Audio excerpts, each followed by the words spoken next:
I decided to do this because I realized that before I've copied all this various old stuff I've copied, you've got to get the information off it. And a lot of times you're doing it,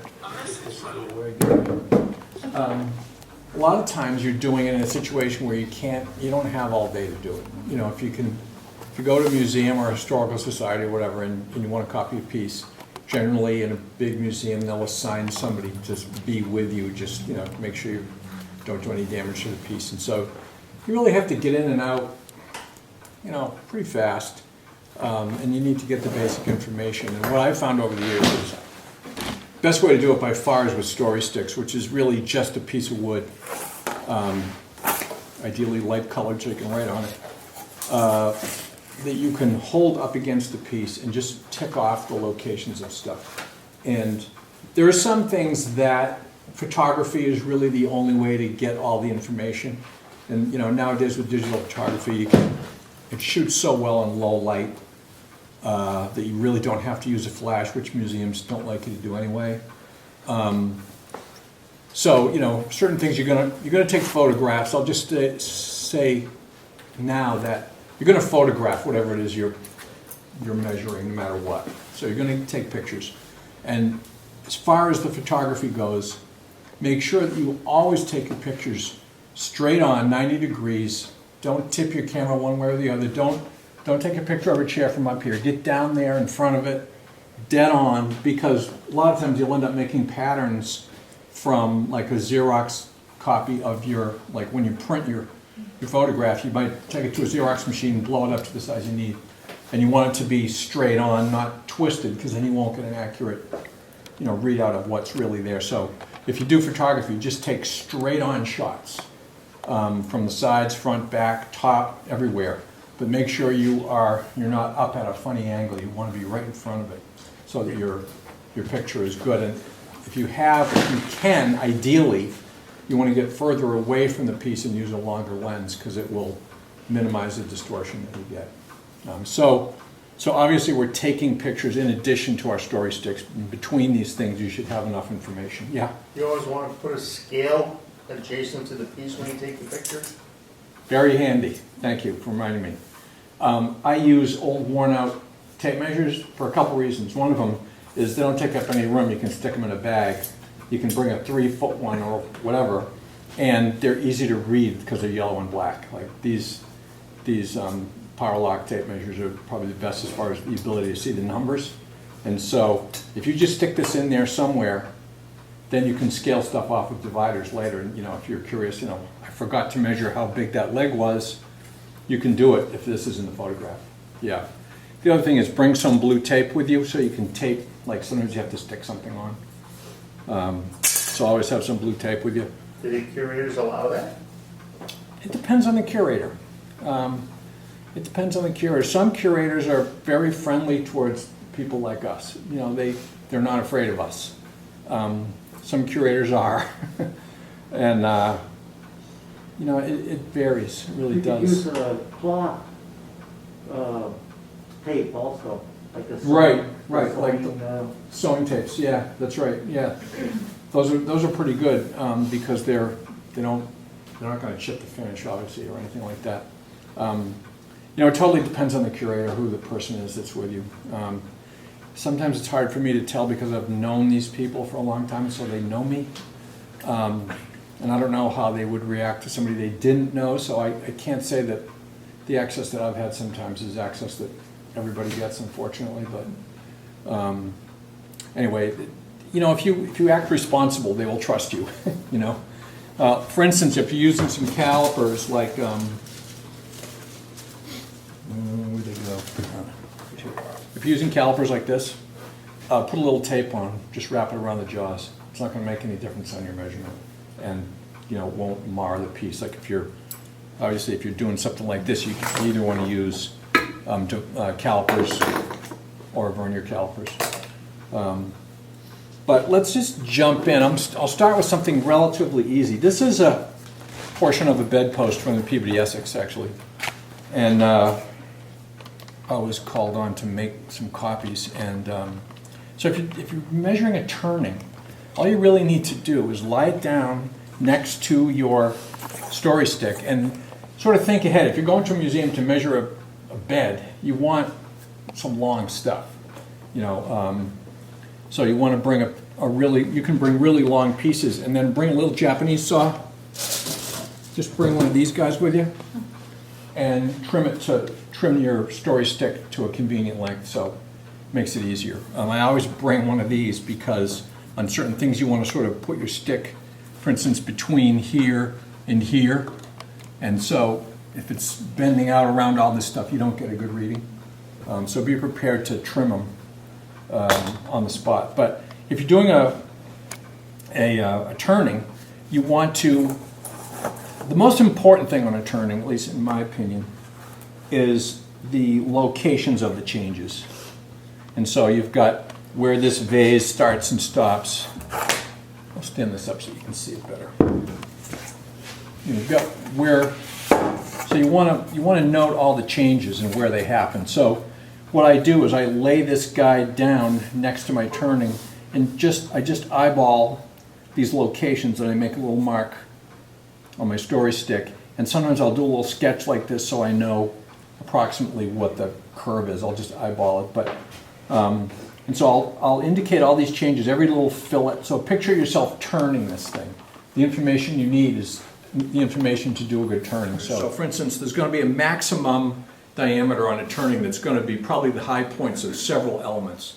So generally they keep this, if you turn this to, I forget what this is. Is this 3 or 4 inches? 4-inch stock, I guess. But you're going to turn it into a cylinder, and then the high points you're going to maintain. So the height of this vase is probably going to be your maximum diameter. Here it will be. And so note that. So I'll generally put this up against it, and I'll locate like the highest point and tick that off. And once you do this, you can take a square, either at the time or later, and you can just run these lines back so they're discernible and they're easy to read. And then put a note on here, what it is. Like this is, you've got these little balls around here, so you can count them and say, 24 here and 28 here or whatever.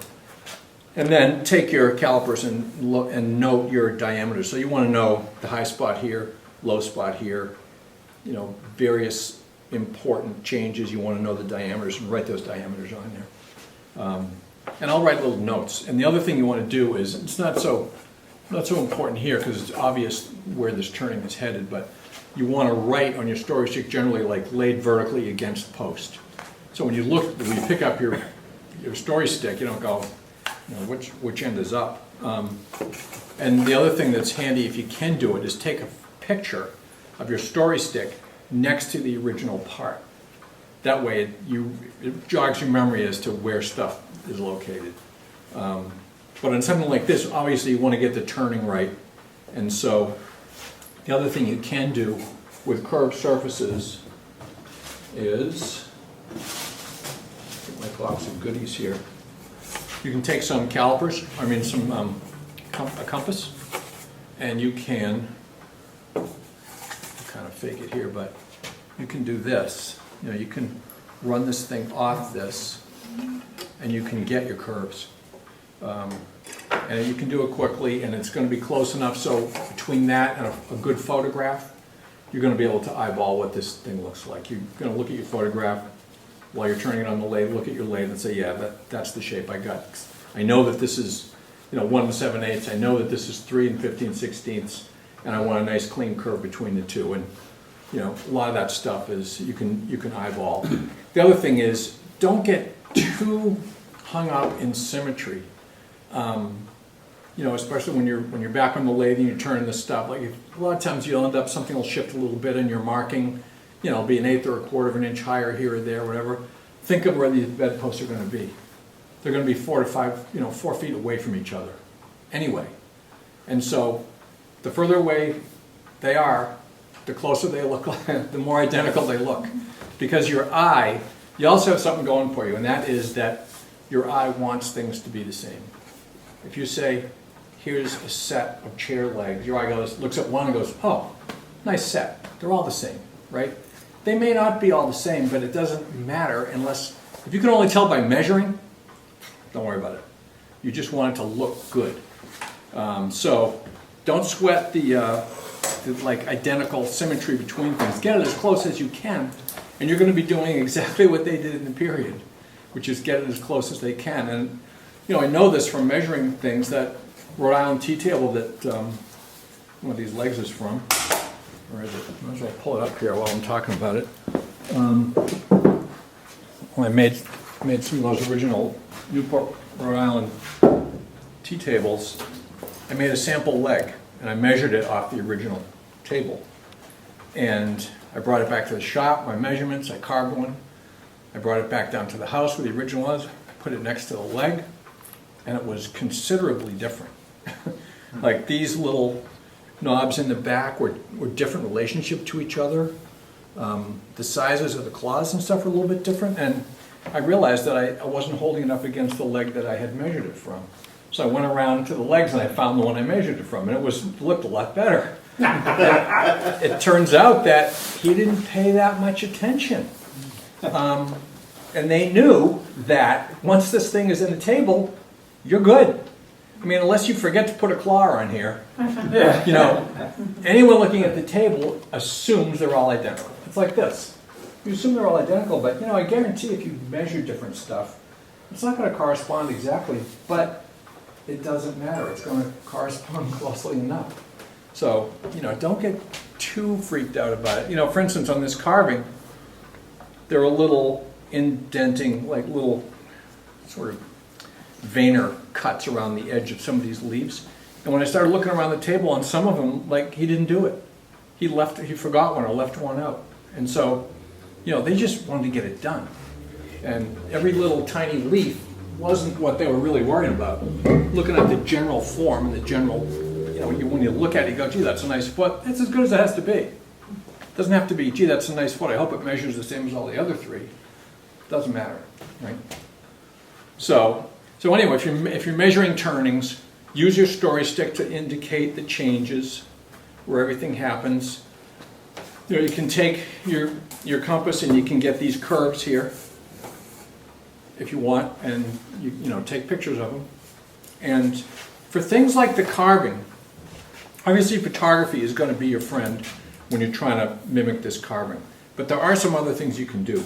Like you can take a piece of paper and Do a rubbing? yeah, you can do a rubbing.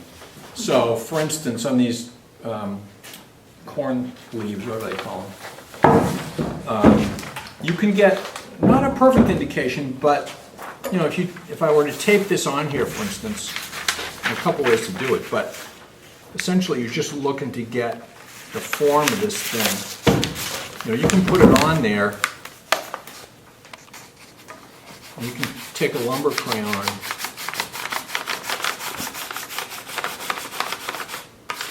or any kind of artist. You know, sometimes you can use a pencil or a piece of Conte crayon or whatever, and you can get some pretty good information off it. That you can fill in the blanks with your photography, but just quickly you can get good locations. You can get that curve. There's a lot of stuff that will come out. Another thing you can do is you can essentially get some of this stuff on your fingers. If you can get it to come off on your fingers, and you can put this on here, you can essentially rub it like that. And that works well because it'll go, like it'll press it. It'll press this thing into the, I don't know if you can see that, but you get almost a three-dimensional rubbing from it. And that helps a lot. So between that photography and your measurements, you know, you should be able to get the information that you You need. had museums let you do that? Yeah. Yeah. Well, then let him do that. They wouldn't even They open wouldn't a let drawer me- for me. they wouldn't Yeah, like I Yeah. said, it depends on the museum, and it's kind of hard for me to tell what they'll do because I've worked for a lot of these places, and so they know I'm not going to do anything that's going to harm it. It totally depends on the curator, really. You know, I find most of them are pretty good if you impress upon them that you understand. You know, you're going to take care of the stuff, and you're not going to do anything that's going to damage it or whatever. But, you know, some curators are great. I've had them take stuff off display for me to measure, which is pretty rare, but it can happen. The other thing that happens is sometimes I'm making something for one of their like board members or supporters, and so they don't really want to say no. You know, if you're making something for their big donor, they're going to pretty much, you know, whatever you need, we'll accommodate you. But so turnings are pretty straightforward. They're one of the easiest things to do. Wait, Al, before you leave that? I'm not done yet, but yeah, Okay. go on, go ahead. Well, the big vase there, you've got, you know, max here, but you've also got an inflection point here. Would you mark that on the storage stick? No, probably not. I would either get it this way, you know, like that, on my stick. Let's see if I can get an accurate one here. Give myself a little bit more. If you're careful,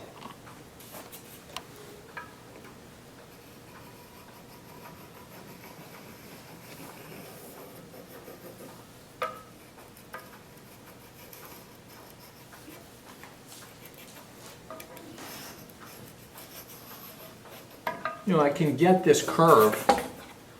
Should have pressed down a little harder, but I can get the actual curve with a compass. You know, so those molding copiers that they have with the plastic teeth, those are okay, but they really aren't fine enough to get a good line. I mean, I've tried them, and they're good for big stuff, but just a rubbing is really better. That pixelated lines. Yeah, you don't really get a clean. I mean, if you get used to it, I suppose you could get a better line. But I find that doing things directly like that, and taking pictures and measurements. So you want to caliper obviously the smallest and the biggest parts. So you know we know that this is 3 7/8, whatever it is. We know that this is 1.5 inches, and so when I'm turning it, I'll establish those 2 points. I'll do my cylinder. I'll just tick it off on my tool rest. High point, low point. I'll come in with a parting tool, find these locations, and then connect, you know, A to B, get that line. So you can get close enough. Something like this, obviously a smaller stick, same process. You want to indicate your major and minor diameters. Usually you don't have to leave a whole lot for carving, but when you caliper this, you're going to caliper it at find the fattest point, so that you do have some space for carving. But in general, like on something like a knee, I don't allocate extra wood for a shell like this. I just do my knee, because this is only about 1/8 of an inch deep at the most. It's amazing how shallow some of this stuff is. And so you don't need to leave extra on something like that. Some knees you do. They're very ornate ones you do. Like some of the Philadelphia stuff, you want to leave space. But something nice and shallow like this, you can just make a nice knee, just incise around it, carve your shell, and then clean up to it, and you're good. Something like this is a good candidate for rubbing, too. You can put a piece of paper on there and just do that, and you'll get it. So I find that rubbing is I've gotten a lot of information just from rubbings. Something like this, you obviously want to count the numbers of, you know, pieces, you know, elements of your turned element. This one's divided up. It's good ruining, and it's divided up into like 24 pieces. So just count them. So when you get back to the shop, you can divide it up. I don't know if I should say most, but a lot of lathes have an indexing headstock wheel. You know, your belt wheel on the headstock. If you look at it, it's a bunch of holes. A lot of times it's 60, because 60 is a nice divisible number by a whole bunch of things. And so if you want to, you can put this on the lathe after you've turned it, and you can figure out what your indexing numbers are in your lathe, and you can take a compass and just lay it on your lathe bed. Just do a central line, click it to the next, every third hole, whatever, do another one, you'll get all these layout lines. It's really the only good way to get these lines on here. You can walk them off with a divider, but that's gonna be a pain in the neck. I've done it, but it's nice that you can just get some nice straight lines here. To get a curve, do you ever get, or do you ever use those long flexible like rulers that you can bend into different curves? And Yeah, I've got one, but I haven't really used it in the field. Although it's not a bad idea. Yeah, those are pretty nice. Actually, it's funny you mentioned, I pulled mine out yesterday for the first time probably in 5 years. I was just doing a little curve on something. But yeah, they can be handy. Yeah, it's like a lead bar essentially covered with plastic, right? And they'll take whatever curve you give them. But yeah, those aren't bad. Those aren't bad. So that's how I do turn stuff. If you think of any other questions about turn stuff, just yell it out. Doesn't matter when. Let me get rid of this. This obviously is just the top half of the bed post. I always make them in 2 parts because I've only got a 6-foot lathe, and it's a lot less scary to do it in 2 parts, because a lot of times if you take a big piece of mahogany like that and you turn it down to 1.5 inches, it'll go out of center, it'll get eccentric, and you're better off with a shorter piece. You can make up for the eccentricity if you want to shift your centers, but it can get complicated. You're better off to do something like that in 2 pieces. Turn a pin on this piece and bore your bottom piece, and then and use the same piece of wood if you can. Line up the grain, glue it together, and you make the joint on a spot on a turning where there are two junctures, so you hide the joint and you'll never see it. So that's how I do that. Let's talk a little bit about, well, let's do this. This is pretty straightforward, but this is a good example of dealing with curved stuff. So if I'm doing something like, if I'm measuring something like this, what I try to do is get the information in the same order that I would need it if I were building it. So when I look at this, I think, okay, I'm starting this project. What's the first thing I need what's the first measurement I need? And on this one, obviously, the first measurement is you need to make your legs first, just because I always make legs first. So here's an example of something like this. I might just, I don't want that pencil, no, that'll work. Do that. Cut this off.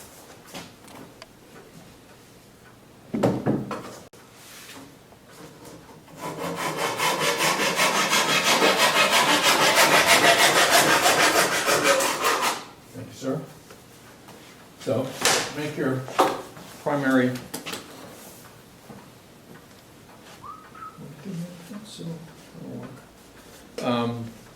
So I'm going to make my legs. First thing I'm going to do is make my legs. So what do I need to know? I really need to know what the size of this cube is and where on the cube these knuckles occur. So what I'm going to do is lay this guy down.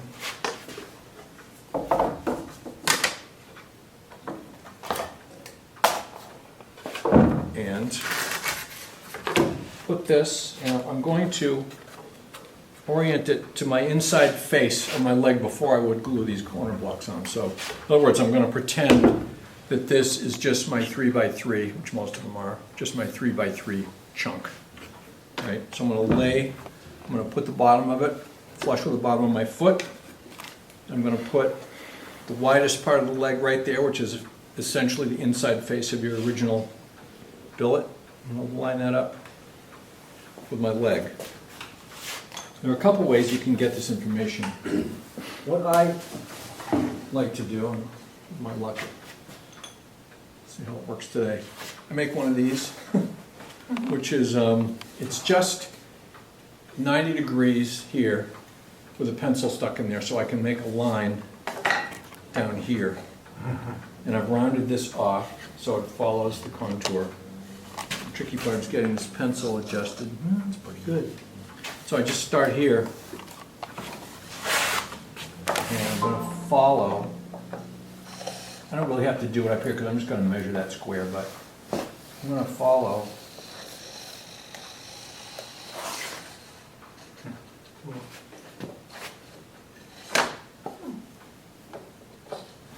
I mean, theoretically, you can use a square and hold a pencil up against it, but you need to be an octopus to do that. Requires too many arms. So now, I'm gonna just make sure I get that dark enough. Like that.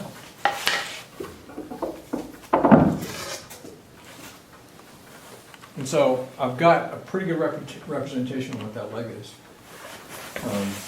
So I've got my high point of my knee. I'll measure this with a tape measure and I'll just write how big this square is on top.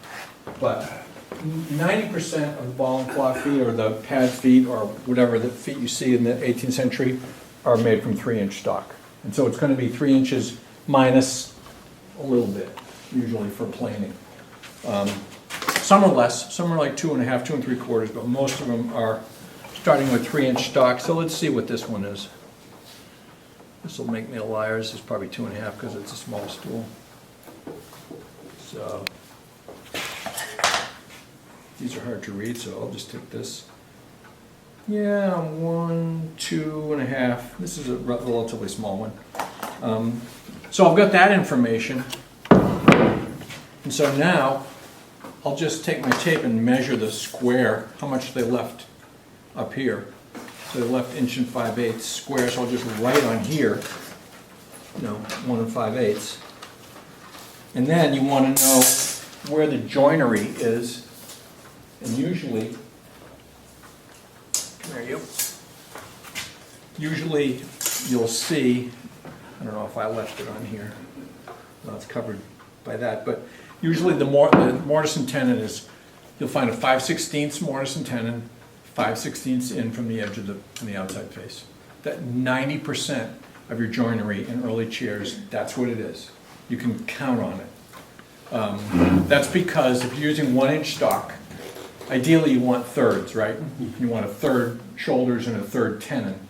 And if you take a piece of stock that's 1 inch and you plane one side of it down, you probably got 15/16 left. What's a third of 15/16? 5/16. And so you've got 5/16 of wood, 5/16 of tenon and mortise. Or you could use millimeters. Or you could use millimeters. Or you could use quarts. Or ounces. Sometimes they do. I have been known to draw stuff with metric stuff because it's easier, but it messes everybody up, so I don't do it anymore. Do you ever oversize it for ease of use for your, or is it reproduction to the T as best as you can get it? Oversize what? So you said it's 2.5. Now I'm going to use 3 because, No, I mean, if it'll be easier to work with rather than, sizing it down. No, if it's 2.5, that's what I'll make it. I'm trying to be authentic to whatever it is I'm copying. And, this is unusual because it's a small piece, I guess. But, no, I mean, you do see smaller, for instance, ball and claw feet. You do, especially the earlier ones, the like Queen Anne ones, which there are actually Queen Anne ball and claw feet. Those will tend to be smaller and a little bit more primitive. But, if you look at a Philadelphia Rococo chair, it's going to be 12/4 always, minus whatever they use to. Sometimes they'll clean up both sides. They'll be 12/4 to start with, and then they'll plane it, so you'll end up with a little less. But most of the time you're going to be starting off with 3-inch stock. Like you can't get away with. Usually, I wouldn't plan on getting away with 10/4 if you could get it, because it's going to be more than 10 but less than 12. So anyway, so you want to know where what the joinery is. Sometimes you can tell by using a palette knife. Let's, I need this. It's not old enough to be loose yet, but sometimes you can take a palette knife and you can gate it in, especially a chair that's made in 1730. It's had a while to get loose. You can get in there and find out how far you go in until you hit the tenon. So that can be useful, and you can use that almost anywhere. That's something museum people would probably frown on. Yeah. But I've done it plenty of times when I've been trying to figure out what's going on inside something. I mean, these palette knives, just get them from the art store. They're super thin. They vary, but some of them are really thin, and you know, they're a couple, 5, 10 thousandths or something, and you can just stick them in there and see what's going on inside. Before I forget too, if you're measuring something like a wing chair, which is tricky, you bring a big needle so you can stick it through the upholstery and see where the framing is. I've done that too. Some stuff you just can't see. Extreme situations, you get something x-rayed, but you know, that's a whole another level. But it's interesting.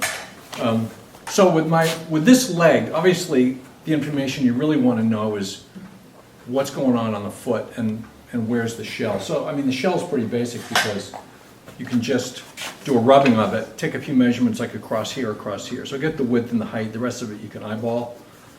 But you want to know where it starts and stops, so I'd mark on here and just note, you know, shell location. Your photography obviously is going to give you that information too really well. And you know, like we said, when you're taking a picture, just throw this in there somewhere, it doesn't matter where, so that you can have a guide and you can scale stuff up. It's really helpful to do that. So I'll take this. I know that this is square on top. I know the location of the shell. What I do with the feet is I make a gauge that gives me the ball and claw information. So what I do is I take a piece of stock like this. It's just got a 90-degree, it's a big L, it's got a big cutout on it. And I locate, it's like, there's the nail, there's knuckle number 1, there's knuckle number 2, there's knuckle number 3, and I'll indicate the ball height, which is where it disappears under the web. Ball height here is between like the second and third knuckle, so it's right about here. And the other thing I want to know, and so I'll write on here like, you know, number 1, number 2, number 3, and then I'll swing it over and I'll find where the equator is, so wherever it touches on my ball, I'll make a little triangle, because I know that that's the equator. So that's going to be my major diameter of my ball. So that gives me all this stuff. I can take some calipers and I can measure, for instance, how wide the claw is, and that'll give me a good idea when I lay this stuff out, is how much ball to leave and how much claw. When you get done with these things, it's mostly ball. Not a lot of claw on there. And so that will give me my information for my front claw. Many times my second claw will be, this one here, will be identical. The rear one's always different, and so I can go around the back. I'll use the other side of it, so let me go use this one. Go on the back, and the nails will always be the same all around, but knuckle number 1, knuckle number 2, and that's it. And then sometimes I'll note this where this scooped out little saddle is back here, where the bottom of that is, because that's a critical measurement. And so I'll just put this guy on here, and I'll note that saddle is right there. So that's the lowest part in the back of the ankle. So that gives me a lot of information. Then the last thing I want to do here is note how high the ball is on the side. On the front, we know there's a web there. Here there's no web, but we have this arch here where the ball disappears under the claw here. That's a height that I want to know. And so I'll write on there ball height side, because it's often different than it is in the front. In this, they're about the same. So that's ball height. Once I've done that, I'll measure the diameter of the ball. I'll use my calipers for that. So I'll just come in here. What's that? So if it's 2.5, it's going to be very, very close to your dimension of your stock. Generally the top of the ball here is just a smidgen from the surface, the original surface of your stock. And so this is often going to be whatever your stock is. So, you know, these are impossible. Oh, this is all metric, how handy. This is, you know, I'm going to tell you that if this is 2.5, this is probably 2 7/16, a little bit more. So I'll measure that, and I'll measure my diagonal across here. It's going to be a distance here and a distance here. So when you start carving your claw, you'll shave the corners off until your gauge falls between those guys. So you've got, you know, this is going to be your longest dimension here. So that's the diagonal there, they're the same. They're not always the same. In this one they happen to be. So I'll just write on there what the diagonals are. That's, you know, 2.5, or this is going to be like 2 3/4, 2 3/4. The ball is going to be close to 2.5, which is our original stock. And the other thing you do is you do this. Measure the footprint. Just trace it right on here. Because once you start carving your foot, you need to know what the smallest diameter is. And so if I know that, I'll take a compass and I'll set it for whatever that is there. And when I start carving, I'm going to take it. Oh, let me just grab another example here. I'm going to take my footprint, measure it, and I'm going to do a circle on the bottom of my foot. That's my minor, I call it my footprint or minor diameter. And then I'll set it for my ball diameter. And I'll make a second circle just outside. It's usually just a tiny bit outside it.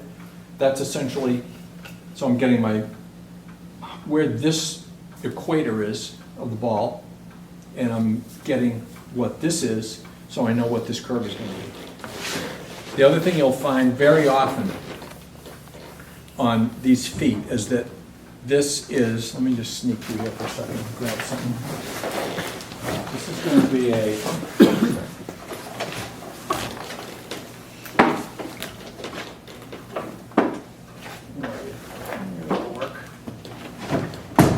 going to be a 535 gouge. These guys weren't stupid, right? Wait, how did you know that? Because I've carved hundreds of them. You know. This is going to be a 535, or real close to it. And so that way, when you are carving the ball, you let this just do its thing, and it'll give you the right curves. Don't try to reinvent the wheel. Don't use a little tiny gouge. Don't use a straight chisel by any means. And so you'll find when you start carving that this will be your friend, this 535, just now that I'm thinking of it. And so when you start carving, so now we have recorded our two circles, our inner circle, our outer circle, so our footprint and our major diameter of the ball. So we know what that point is. We know how high off the ground it is because we measured the equator where it exists. So once we're carving, we know when we hit that certain diameter here, use our 535, create our ball. That just, it gives us all the information we really need, and we know where this disappears under the web too, so we know how high to make it. A lot of times when I'm carving, I'll take some calipers, and this is something you could do in the field. You take some calipers and you measure what this is before it disappears under the web. So you just set your calipers for that, and that gives you your ball height. So when you're carving, you carve until this guy slides over it and drops over the top. So that gives us the information that we need. And then again, with photography, you want to take some good straight on shots directly from the side, directly onto the back quarter. And sometimes if you can, snap one shooting straight down in here so you can see the, how proud these claws are from the ball. That's another measurement you can take is measure how high the claws are off the ball. I always bring one of these with me, a little depth gauge, and you can use it. You can just use a little tri-square too if you want. But you could take this and you could measure how high off the ball that claw was. Just pick a high spot on a knuckle. So you know that this is, you're gonna find it's quite shallow. This is a little over 3/8. So we know how high to make these guys. And with our diagonal measurement that we took, we know what this is gonna be, and we know what this is gonna be, our diameter, so it automatically will tell us how high they are if you do the math. So that's how I get that information, and obviously with some good photographs. If there's carving on the knee, you can rub it, you can photograph it, you can take a piece of poster board, which you always want to bring with you, something flexible, and you can bend it on here, and you can take some marks and do some sketches and so forth, and together with your photography, you should be able to work out these embellishments that you'll find on the knee. What else? Ankle size here, that's pretty important. You want to put that on your gauge, just caliper it and write it down. Because we already have our curve. We can get it from our tracing that we did. It's going to be pretty accurate right here, you know, because we took it right off of this guy. So this should be good. When I bandsaw out my leg, for instance, if I'm doing one of these, I will come really close to or even take the line. Otherwise, your sizes keep creeping up. You know, like if you make a pattern from this, which is what I would do, I'd take this on my scroll saw and I'd cut this pattern out really carefully. You know, if I left my line, let's say, and then I took my pattern and I put it on my piece of mahogany and I traced it and I left my line again, I've got 2 line thicknesses extra so far. You'll find that sizes will creep up on you. So if you can take your line real carefully, you'll maintain more of your original dimensions. It's funny because I've had that happen when I'm done. I'm like, gee, that's awful heavy. I'll figure it out, and I'm, you know, 1/8 of an inch too fat. 1/8 of an inch is a mile on something like this.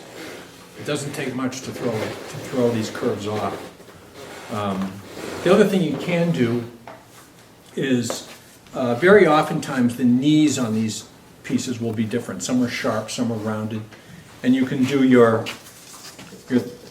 one of these guys, and you can come off here, you know, and you can get you know, how round, like your knee is round, you're going to get that curve of your knee. Or you can take a piece of poster board and do a rough sketch of it. Take some scissors. There's something else you always want to bring with you. Little scissors. You can take your poster board and you can just trim it with your scissors and hold it up against it till it fits. So then you know, bingo, that's it.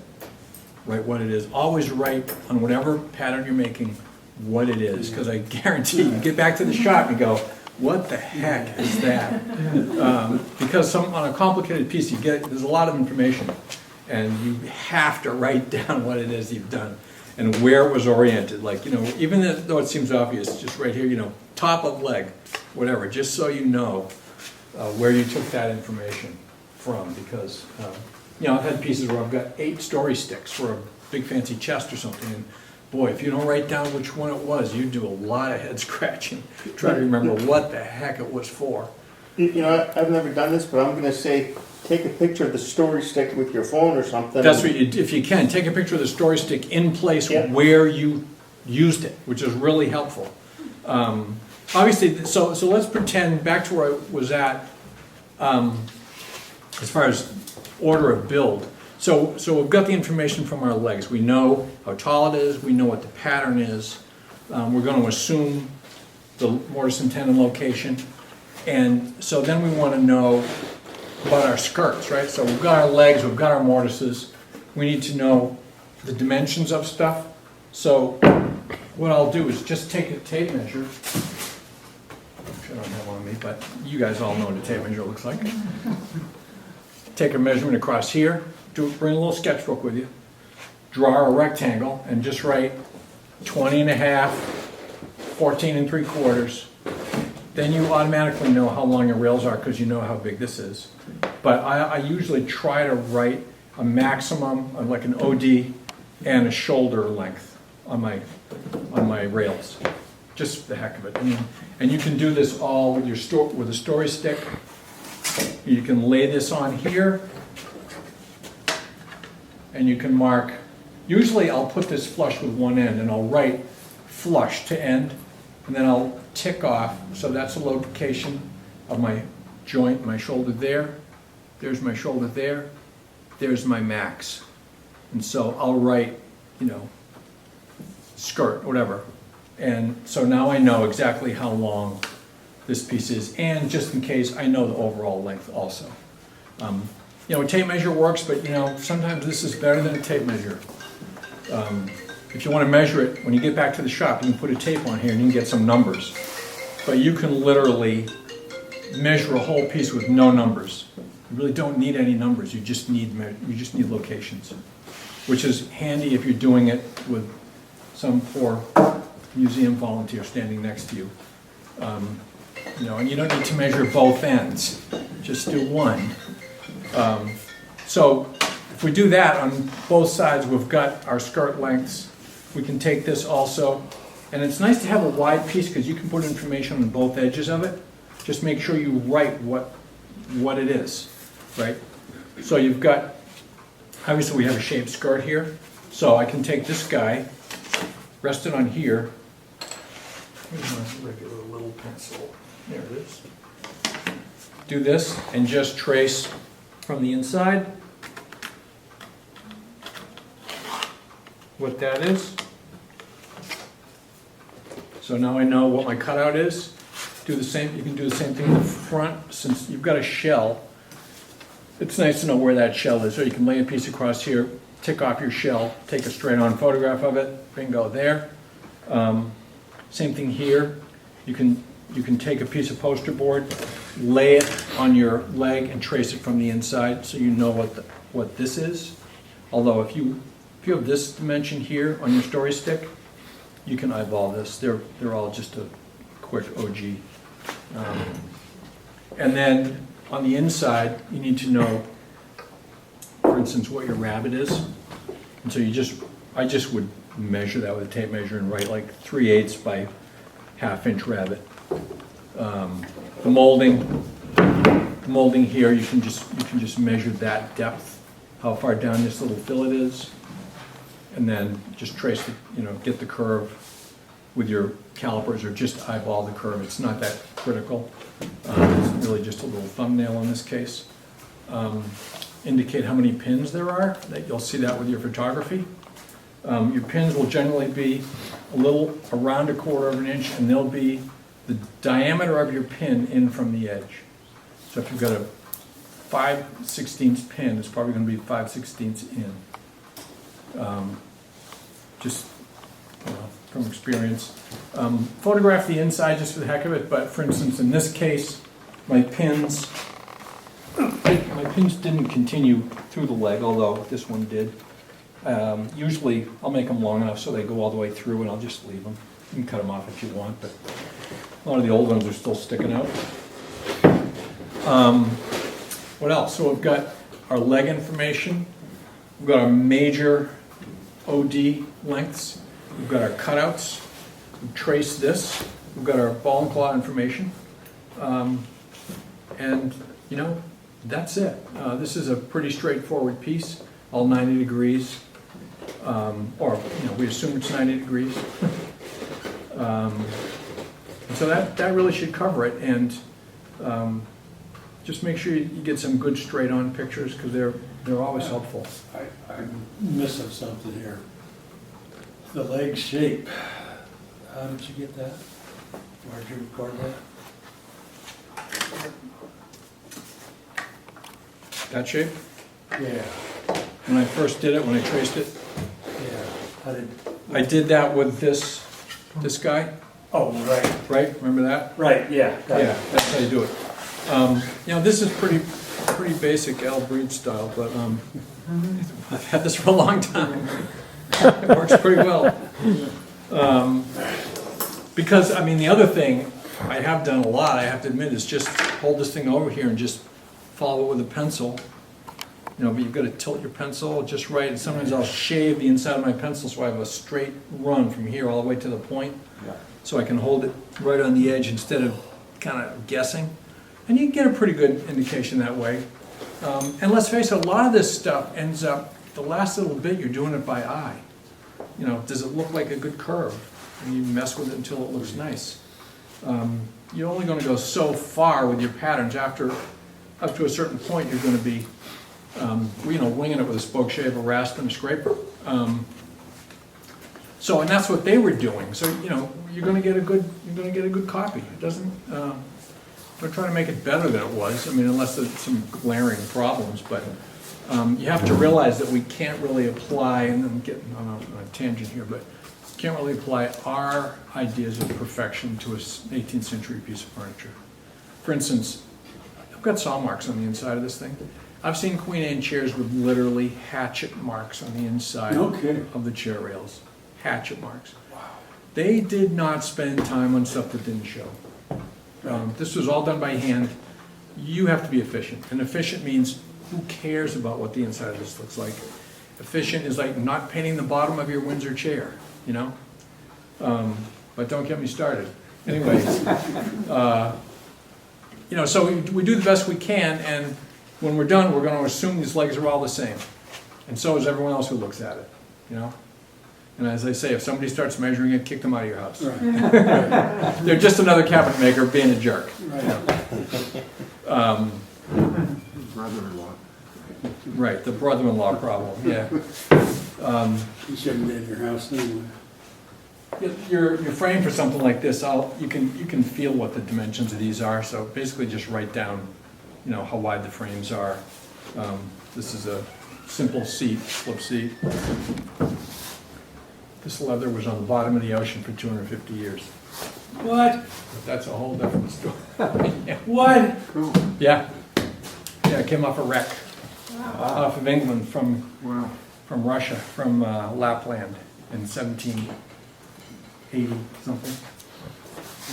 How do you know that? Where was the problem? Some divers found this wreck off the coast of England, and they dove on it and figured out what the cargo was, and it was hemp and leather. And these were all wrapped up in big bundles. This leather had been down at the bottom of the dark, cold Atlantic Ocean for 200 years. There was nothing down there to bother it. Plus, this is called Russia leather, which was the best leather in the 18th century you could get. It was this secret process of tanning that they used. And they ran it through a roller that gives it this crisscross pattern on it. Anyway, they pulled this leather up, unrolled it, and it was almost as good as new. I think they put some oil on it. And there was a lot of it. They sold it to museums and stuff. And I ended up making a set of chairs, and they wanted this leather. And the guy who got the leather for them gave me 2 hides. And so that's from my batch. But you can't get it anymore. It's all sold. But that's an interesting side. But you can just measure the seat. You can measure the seat frame material, and that's pretty self-explanatory. These are generally half-lapped, or sometimes mortise and tenon together, and then shaped. So that's how that goes. All right, any questions on that particular project? This is a class I teach, by the way. It's a great little stool.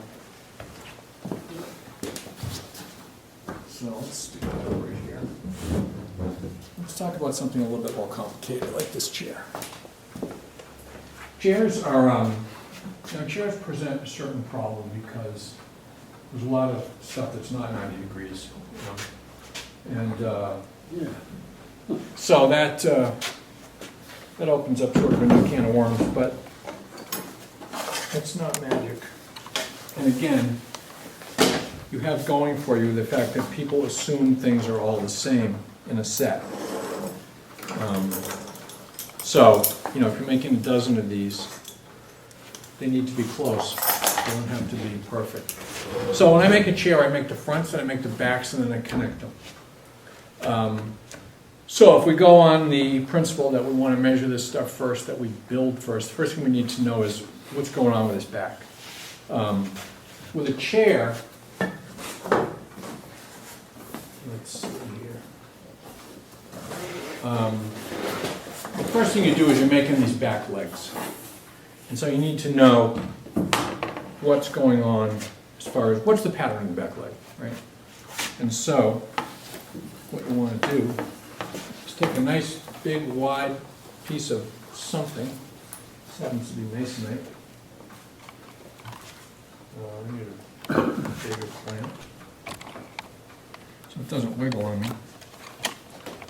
And then I'll trace it. And so, not only am I going to trace the shape of the back leg, but I'm going to indicate some joinery on there too.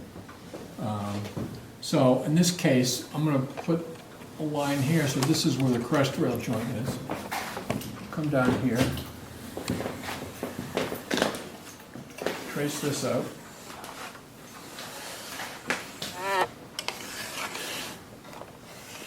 Like that.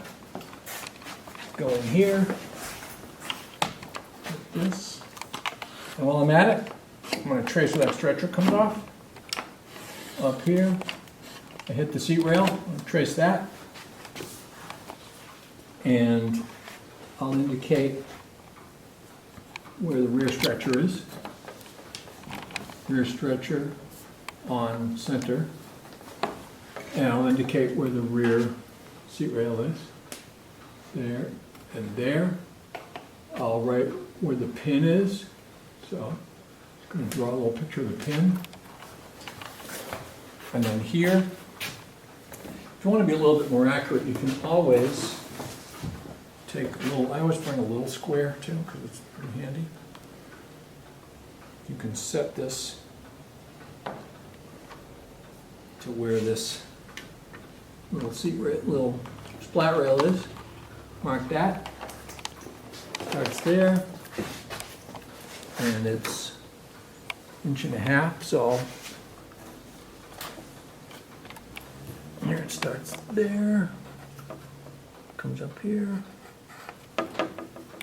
and what else? I'm going to stop there. I'll do a little bit of the crest, but I don't need too much. So that way I have the pattern of my leg, I have the location of the rear seat rail, I have the location of the rear stretcher, I have the location of the splat rail. What else do I need on this? That's about it. So there's my leg pattern. But with all this, oh, I left a piece out. I left a bit out. Reclamp it here. Reset it. Make sure I'm back where I was supposed to be. That's there. That's there.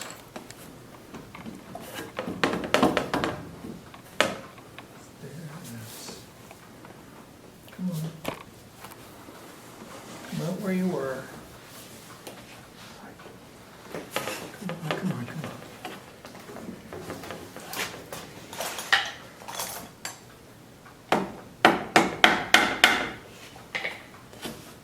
There. That's good.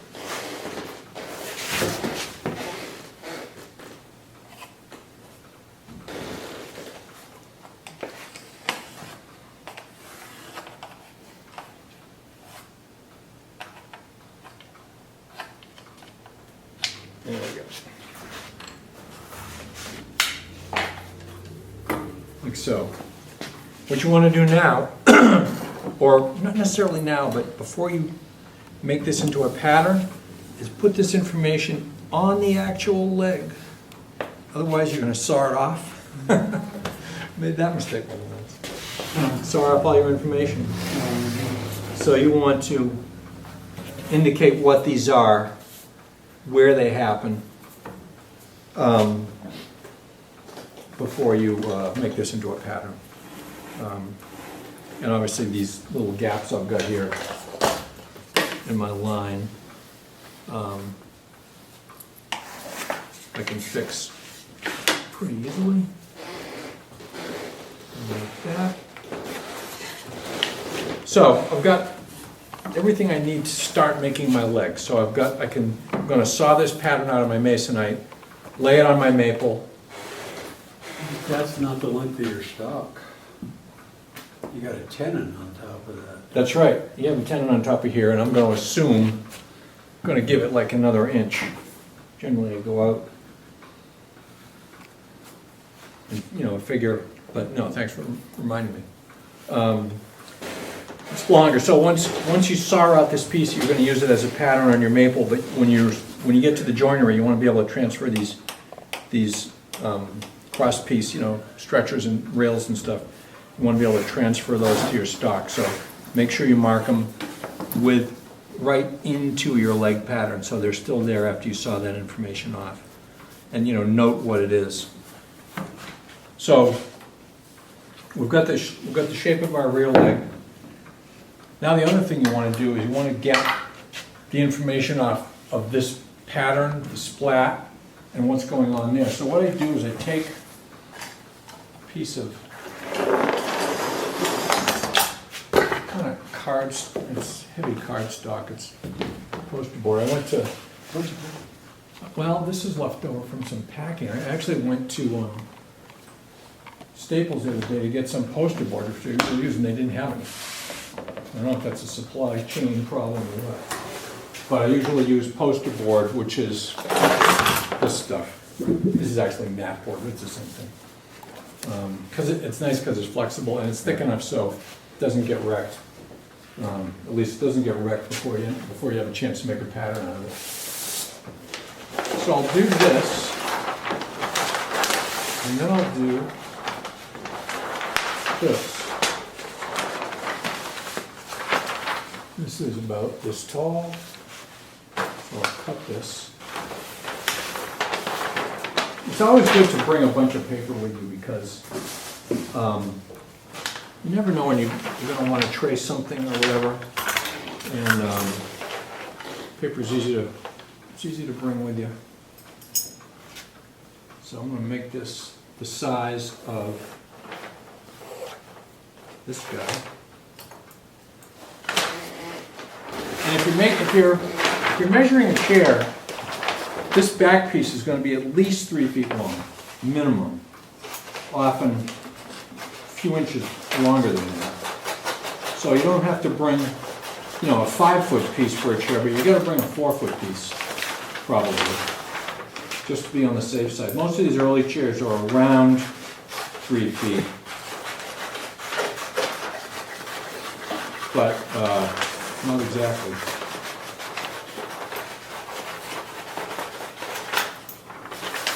Like that. So I'll take this, put it on here, put it on here, and then I'll take my clamp, clamp this on there, and I'll this clamp's big enough for this. Yep, like that. And then you want to trace this from the back because the fronts are usually in one plane, the backs are too much going on. You want to take this and trace it. And so this gives me a whole bunch of information right away. It tells me how wide the back is. It tells me the location of these guys. It tells me the shape of my splat. And in these Gaines chairs, it's interesting to note that these splats are not symmetrical.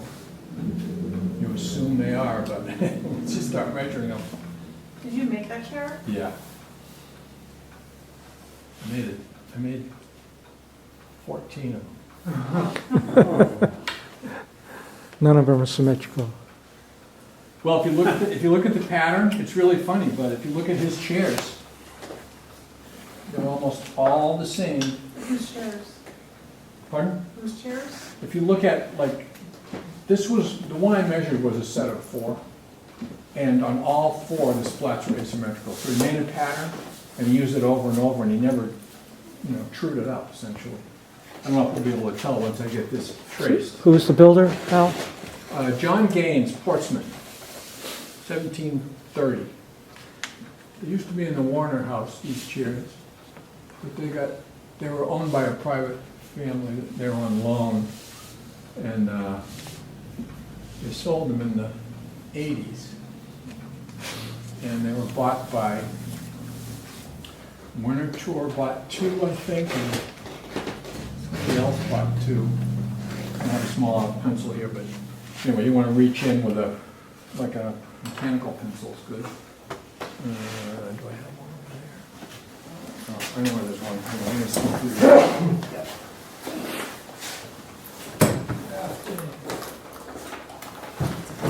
You know where the restroom is?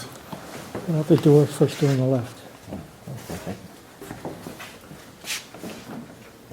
So I can reach in here with a smaller pencil, get this information, well, most of it.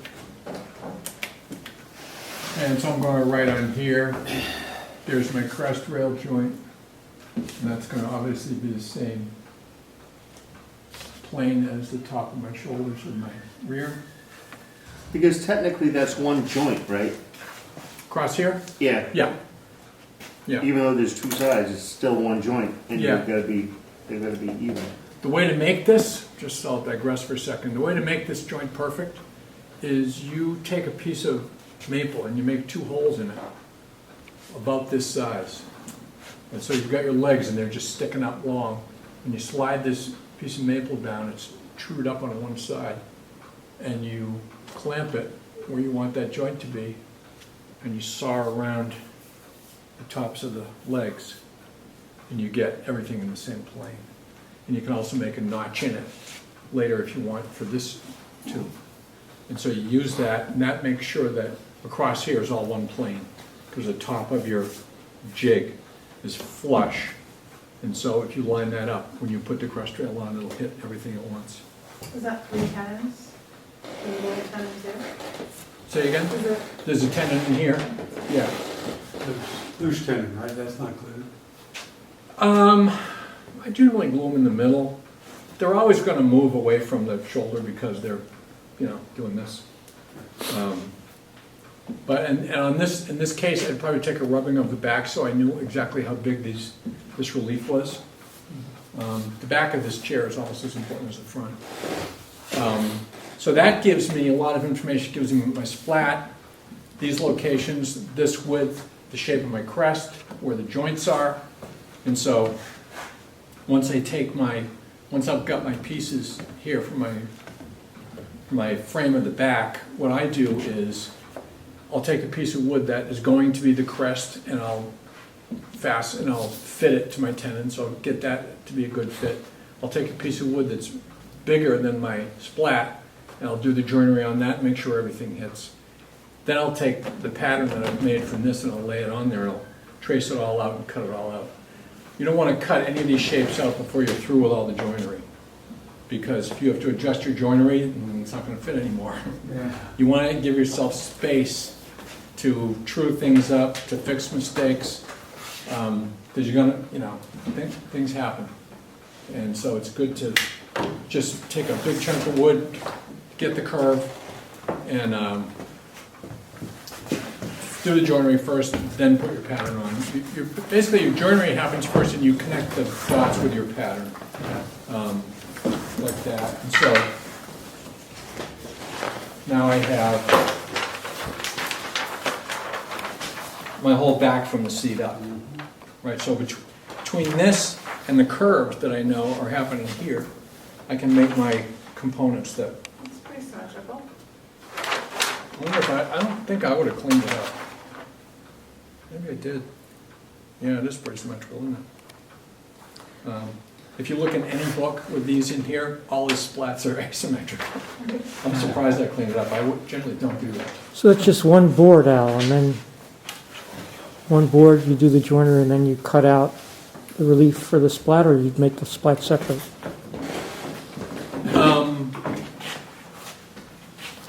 I'm not sure I understand your question. So what you just traced out is just one board? No. I mean, there's all these separate component Yeah, parts. okay, yeah. But from this, once I've got this, I can draw a line connecting these, and I get my shoulder from my crest and my splat. So this is a really good way to make sure everything comes out nice and neatly when you're ready to shape this stuff. And then in addition to that here, I've got to measure the, so I want to measure the thickness of my splat, which in this case is easy. This is a straight splat.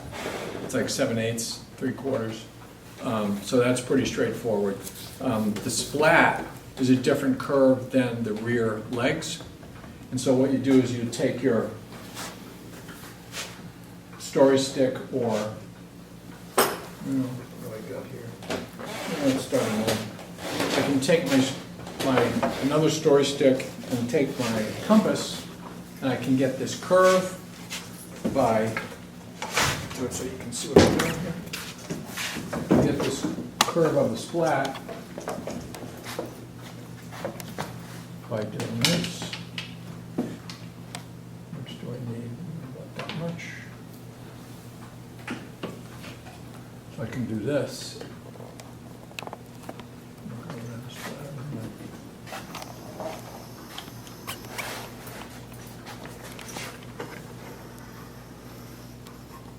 So that gives me the curve of my splat.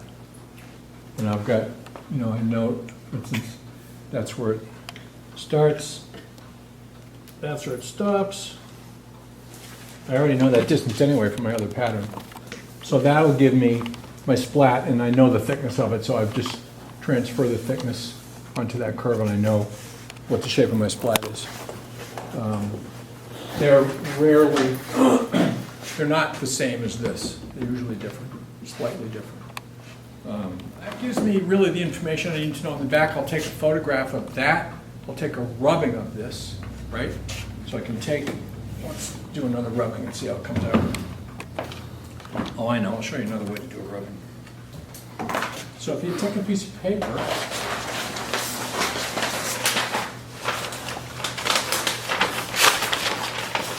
and a piece of carbon paper,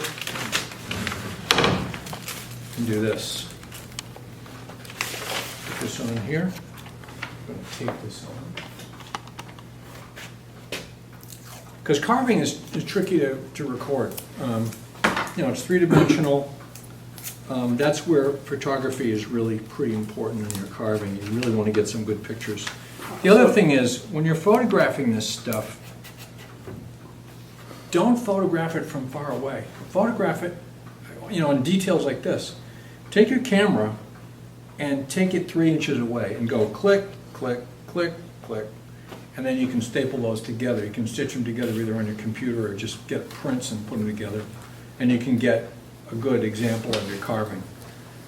Because when you're carving, you need to be able to look at little details in there. And if you take a picture from a couple feet away, it's useless. It's literally useless.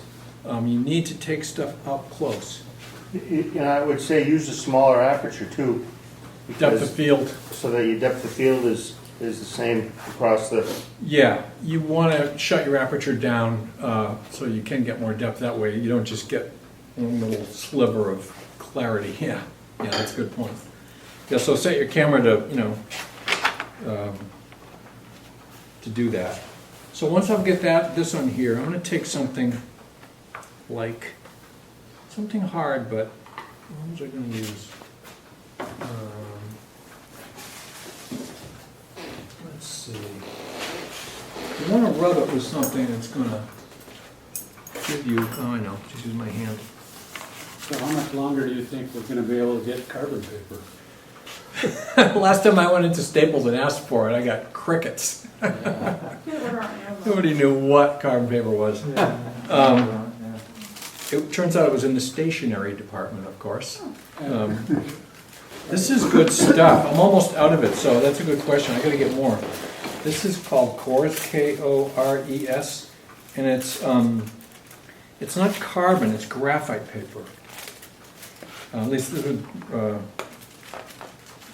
someone tells me. Well, And graphite's carbon. I flip it over. There you go. Yeah, graphite is carbon, I guess. But anyway, it works really well. Well, let's see how well it works. But just take your fingernails and rub them across this. And the good thing about using a piece of paper here is that it will go into the crevices to a certain extent. And so you'll get information below below your surface. You can get stuff that's recessed. In theory, you only really need half of the pattern, because you can flip it over on itself, but let's see how much I can get. I bought some carbon paper at Woodcraft several years ago Ah, that you could unfold and trace a plan. yeah. And I discovered it the other day cleaning my desk out. I've never even opened it yet. Wow, that's a treasure trove, yeah.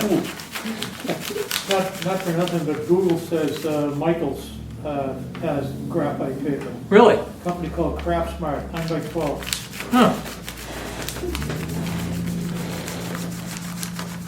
Yeah, carbon paper is very handy stuff. I call it carving paper. Good for getting this information. Is it reaching out that far? Most. Let me shift it a little bit here.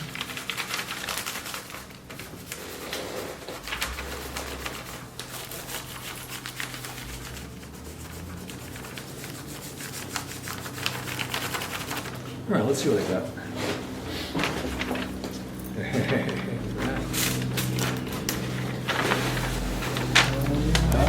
So between that and photography, you can draft in the missing bits, and it's good because this is like right off the original. So if you need to measure something, like what's the real distance between these 2 points, you can just measure it right off here, and this is right. There's no middleman here. This is right off the piece. So that's pretty handy. It worked really well for something like this carving. Let's try it on here. Because this carving is super shallow. Let's try a little bit. And it also is nice because it won't, you're not doing any damage to the original piece at all. It's just paper on it. And so it's not going to hurt it. As long as you use acid-free paper, right? I suppose, yeah. I don't know if there is such a thing as carbon paper, but so let's try this one real quick. Let's see. I think this should be a good example of, in certain instances, how much information you can get.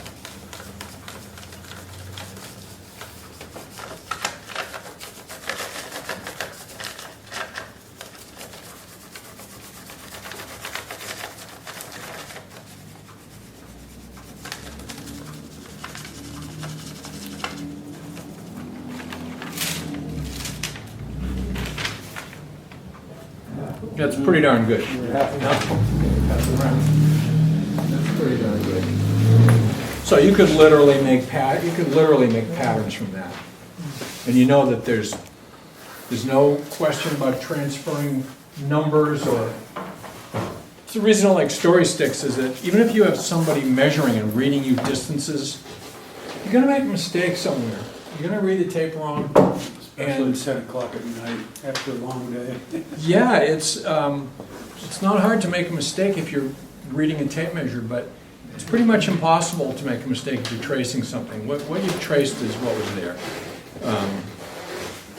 And so, there are a number of ways to get this information, but over the years I've used combinations of them all, and what I end up doing is taking my story sticks, going to the drafting board, and just measuring out the actual dimensions right off my story sticks right onto the drafting board. And if you asked me what the distance was, I probably wouldn't even know. I would say, well, it's this distance right here. The only time you have to know is when you're measuring out your stock when you go to the lumberyard, Right. to cut your piece.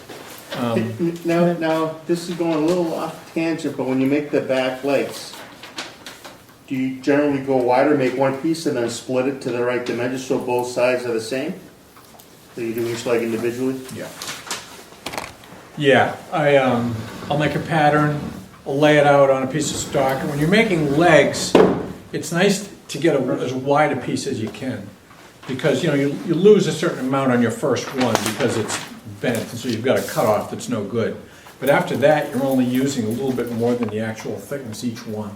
So if you can stack them up on your stock, you'll have less waste if you have a wider board.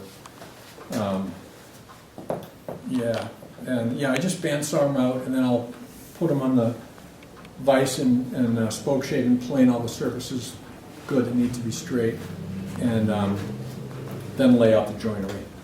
This is easy because these sides are parallel. If this were a Chippendale chair, they would be like this. But you get that when you trace the back.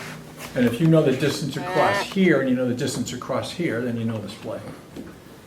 So it's not any much more difficult than this guy. This one's easier to build, you know, because you don't have lefts and rights and all kinds of stuff. It's just pretty straightforward. And actually, the original chairs, there was a ton of discrepancy within those 4 chairs. You know, even the rear leg patterns didn't appear to be the same. I don't know how they laid this stuff out, but the carving was spectacular. The joinery was not so much. It was really surprising.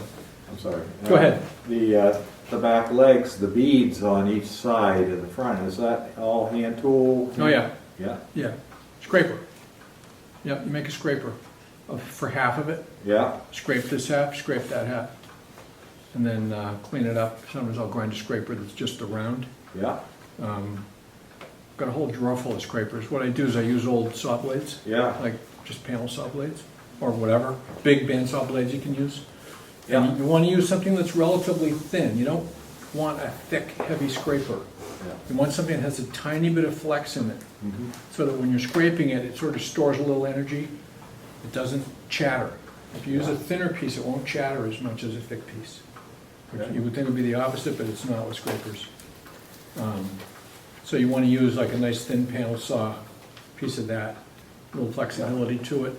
Scrapers are great because you can grind them in a matter of minutes, and you can customize them to whatever shape you want. And then from now on, you've got that. You can use a scratch stock, which holds the scraper in the same position, Yeah, which is easier on your hands, and you need it to do something like this because you don't want it to wander. yeah, Yeah, so a lot of that stuff is done with scrapers. This molding here is probably a molding plane, but these are definitely scrapers because it's not a flat surface, so you can't plane it anyway. And you can make small scrapers out of large scrapers too. I've got a whole drawer full of scrapers, you know, and each one, well, you know, here I can show you. Maybe it's a good time for a break, Al, or? Sure, yeah. Coffee.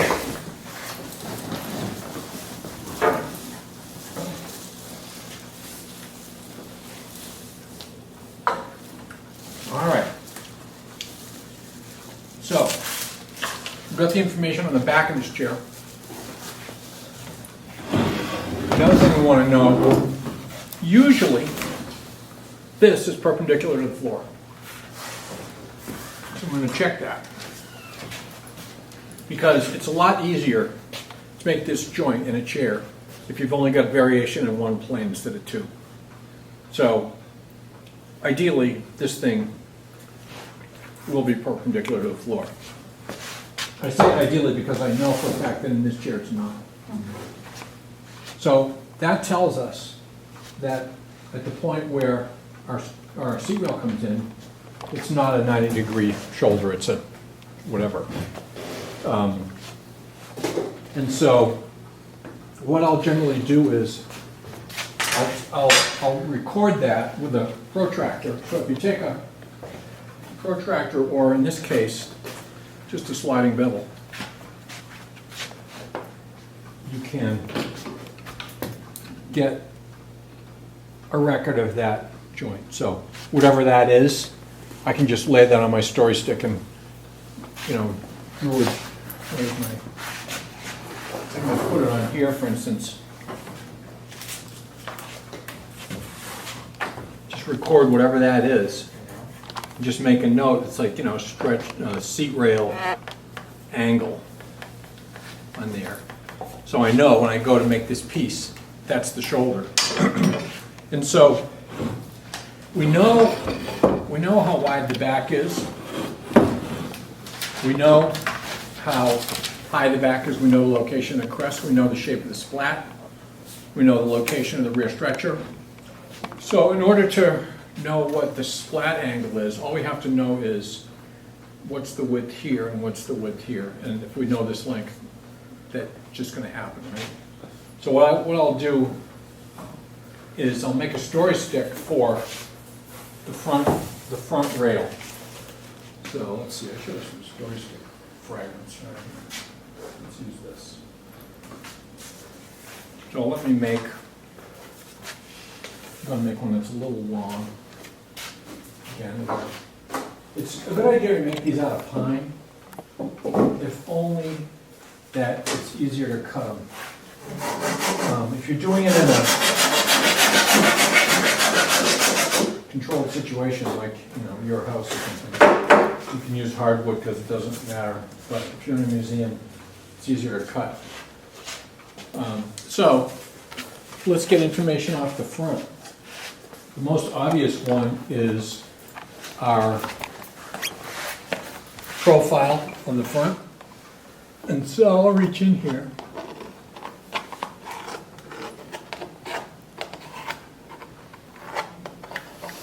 That's pretty straightforward, right? Gives me the front pattern. There's also a bead scratched in here, so I want to measure that distance.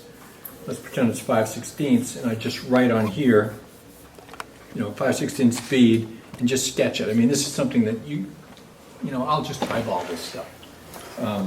This is also put in with a scratch bead and carved. But I also want to know my exact width at the front, because that's going to help to give me my splay angle. So if I flush it to there, and you always want to write like flush to right side. So this is 0. So then I'll come over here, get my handy dandy. Not big enough. Let's use the big one.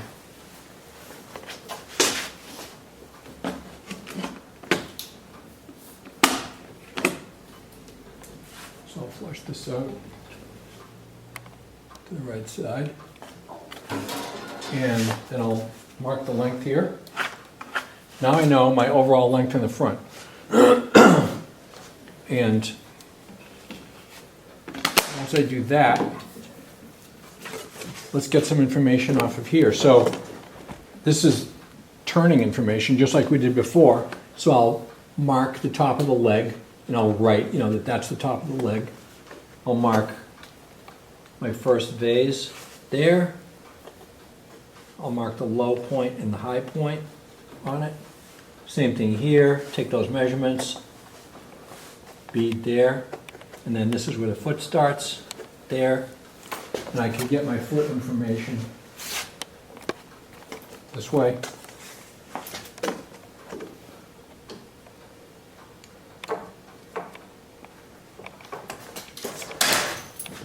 Some more. Give myself a little bit more length on this guy. That.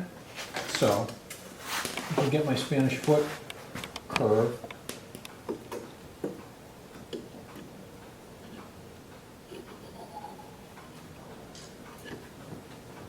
Like that. Stops there. And I can get the back curve. If I want to get the back, I can do the same thing here.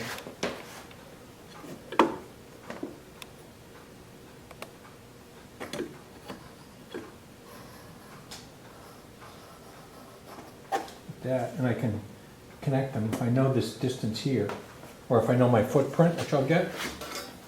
I can use those two curves. I can connect those two curves. On the other side.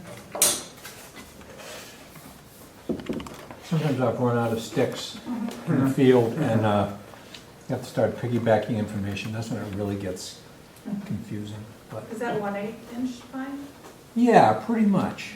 This is a piece of birch actually, but use, if you have the option, use pine. So that gives me my footprint of my foot, and I can take, from that, I've got where my hollows go. I'm sorry, I'm standing right in front of you. I can mark my high points, I can mark my low points, and I can take a photograph there and here, and that'll help me get my information off my foot. I've got my turning locations. On my center stretcher, I'll do this, and I'll just, heck of it, I'll mark the whole deal with the leg, and then I'll mark off all my changes on my turning, and theoretically you only have to go to the middle because you can flip it for the other end. But you get that information. You can also get some more information, you know, by doing this again, and I can get some general feeling of, you know, what's going on with the curves and the straights and stuff here. And so I can get some information that way, and along with my tick marks for my changes. And then obviously I'll take my calipers and I'll caliper the major and minor diameters here. So that'll give me a rough spot to go when I turn. Why did you say theoretically? Theoretically. About half a template. Well, because we assume that that's in the middle, but it may not be. I have used that before and I never get a balance. It always. That's because when they turned these, a lot of this stuff was just done by using the turning tool as a gauge. Oh, That's what I do. You know, so they're turning a lot of these, right? Whoever's making the parts for this guy, turning a bunch of them. What I do is I make wooden tool rests for my lathe. There's one on there right now. And on my wooden tool rest, I put a piece of masking tape across it, and I mark off the locations. And I have a couple calipers. You know, you definitely need to caliper your pin that goes into your leg. No, it's like a 5/8 pin. So that's got to be right. And then you caliper that, and you caliper your minor here, and maybe this, and then I do the rest of it by eye. But I've got those marks on my lathe, so theoretically, everything should line up. But when you're going in and turning using the marks, you know, sometimes it's not right 90 degrees in, and you know, but it doesn't matter. The bottom line is it doesn't matter. As long as your turning looks good, whether this is in the exact center or not. Of course, if it's way off from here, from this, which is the other thing that our eye is going to judge it by, right? Yeah. If you're looking at it here, I mean, ideally, you really want that little center bead to fall in the middle of our drop here, because that's something your eye's going to pick up. Your eye's really good at picking up certain things, and it's really lousy at picking up certain things. But it's not, and unless you're really looking for it, you can't tell. That's the other thing. You know, as a furniture maker, we look at things differently than a lot of people do. But with turning, I mean, as far as quality goes, I'm always looking for, does it look like he did it spontaneously and quickly? Does it look like he struggled? These guys are turners, that's all they did. They were really good, you know? And so the turnings on these chairs are very nice. But as I said, your eye can pick up certain things. Your eye is not that great on picking up differences in diameter. Like if this was a little fatter than this, in fact, let's check. I bet you they're not the same. Let's just see.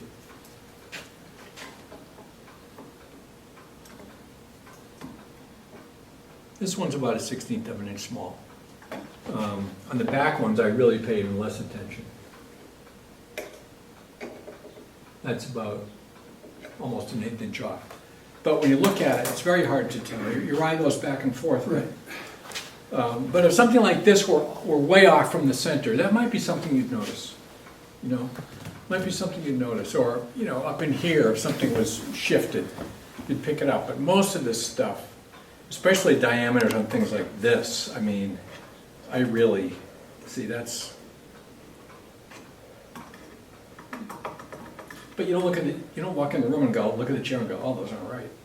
You look at it and you go, oh, they're all the same. You made 14 of these, did you do all the turning at once? Yeah, So you just have a progression line going? yeah, yeah. How long did it take you to make 14 of these chairs? Not simultaneous, but Don't remember, it was 1990 something, probably. It was a while ago. Yeah. I mean, I don't really remember. It's quite a lot to make in these chairs because of the angles. The front leg also, I don't think this is 90 degrees either. And the reason, let me me just double check that, but one of the reasons these chairs look so good is that the front legs are not perpendicular to the floor. They actually kick out a little bit. Like that. Let's see, I think I'm right. Yeah. I mean, not a little bit. Yeah. A lot. So let me slide it over. Look at that. Yeah. Was that done for strength, do you think? No, I actually think it was done for looks. Because sometimes if a leg is perpendicular to the floor, it actually looks like it's going narrow at the bottom. For some reason, and maybe it's just with Spanish feet, I don't know, but in order to make this chair look like it stands better, they kick the front legs out. And they did that consistently in the set. So it was definitely done on purpose. It wasn't that they like cut this shoulder wrong. Is it a parallax thing? I don't know. Would it do the same thing in the front? Is it wider at the bottom? Gee, you know, I don't remember. I don't remember. No, the front's parallel. But, like, if you put it on the floor, it has a nice solid look because that front leg does kick out. Yeah. It has a better stance, I guess that's the way you put it.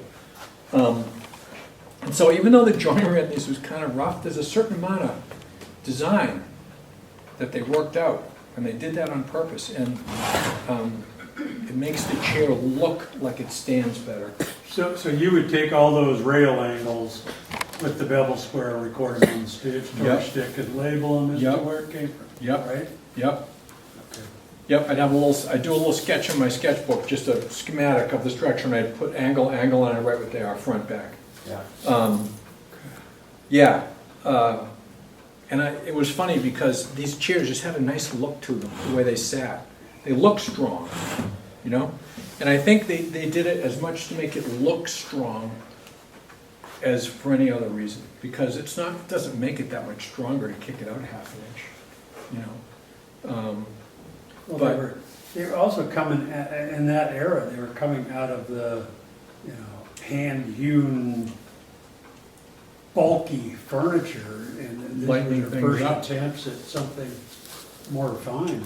Yeah, this is a lot more influenced by, like, you know, the sort of post-Renaissance European stuff. It's light, it's airy, and there was a lot of curvy decorations going on. This is a transitional chair between William and Mary and Queen Anne.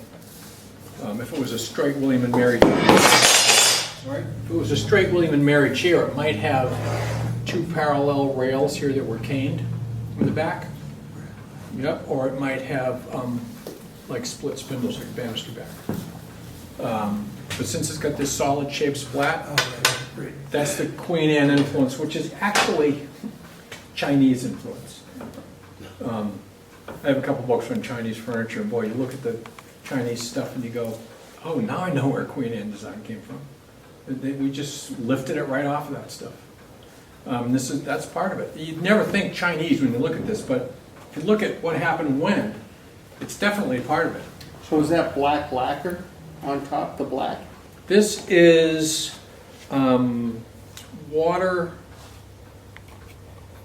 waterborne dye. I dye them bright yellow, and then I shellac them, and then I paint them. This black actually has a bunch of brown in it. I paint them this blackish brown color, and then I let them dry, pretty dry, and then I rub them with a cloth with some thinner on it. That's oil-based. So I've got a water-based stain, alcohol, and then oil-based. You want to have different elements. When you sandwich layers and finishes, you want to have them be dissimilar, so you can clean one off of the previous one. Like if I made this of like a shellac-based paint, I couldn't rub like this. It would take everything off. But since I've got a shellac base under here, which is alcohol solvent, and an oil base, which is, you know, thinner solvent, I can clean this off of this as much as I want, and I won't affect that. And I may have futzed around with it doing some other stuff, but I antiqued them all a little differently. You know, if you take a set of chairs even a 200-year-old set, they won't all be worn the same way. Because especially, these guys are made in big sets generally. They're made in 8s, 6s, 8s, 10s, 12s. When you've got that many, there's usually a few that sit in the corner that don't get used that much, and then they're the ones you kind of use every day. And so within a set, you'll have a big variation of how they're worn. So it's funny, because sometimes you'll get one that's hardly worn at all, that just didn't get used that much. And then you'll get some that got used a lot. And so within my sort of antiquing of the set, I made some pretty worn down and a few not very worn down, just to make it more believable. But so as far as the information goes, once I've got my information off the front, so I know I've got my stick, so I know how wide the front is here. These are parallel, and I know that that's, say, 19. And I know that this is 14 and a half or 15. And then, since I know the length of my stretchers, I'm going to take a, I'll take a story stick and I'll tick off. Usually I'll do this. I'll set it flush to the back and come out 90 degrees and mark that. And write depth of seat, front of rear leg to front of front leg. And so now I know, when I lay it out on my drafting, if I want to figure out all the joinery, I know the width here, I know the width here, and I know the distance between here. So that gives me the angle. It's not a bad idea to check the angles, because a lot of times what I'll do is I'll check the angle on one side, I'll check the angle on the other side. They're not the same. This is off by about, I don't know, half a degree, in this period, that's perfect. But sometimes they'll be quite a bit different. And so occasionally I'll just measure one, measure the one, and average it. If it's 79 and 81 over here, I'll just make it 80. You have to guess what they were trying to hit. Sometimes you'll take a set of chairs and you'll find the one you think was the best example, like the one that you think they did the best job on, and that's the one you copy. You don't want to copy the cruddy one. So that's how you get your angles, either by obviously measuring it or getting these dimensions, and then you can extrapolate when you draft it out, you've got the angle. So that's an interesting point. When they did production runs, were they grading their pieces as they made them, so that, you put all the good pieces into 4 chairs and Well, that's a good question. mediocre ones into 2 chairs and the crap one into the last 2 chairs? Yeah, I guess if you had a turner that wasn't so great and your stuff varied a lot, you'd want similar to similar, Yeah, no, that's a point. That's a point. I would wonder if apprentices were tasked with doing some of the multiples, therefore, they're not always the same. Oh, yeah. One thing you learn I've measured hundreds of period pieces, and one thing you learn is that there are a lot of errors. Quote, errors. There's a lot of imperfection, I think you could say. And this is imperfection by our standards. It's not imperfection by these standards. You have to realize these things were in houses lit by lousy candles. You couldn't even see this stuff at night. So what we consider perfect or what we consider an error, a lot of times I don't consider a problem. Because you really need to apply the degree of perfection when you're making a copy that is appropriate to the period. You don't want to put a French polish on this chair, right? It was never done, it looks stupid. One of the most disturbing things I've seen as far as someone making a reproduction is I saw a really beautiful Queen Anne highboy somebody made, and the finish was horrible because it was a mirror. It was French polished and never was done.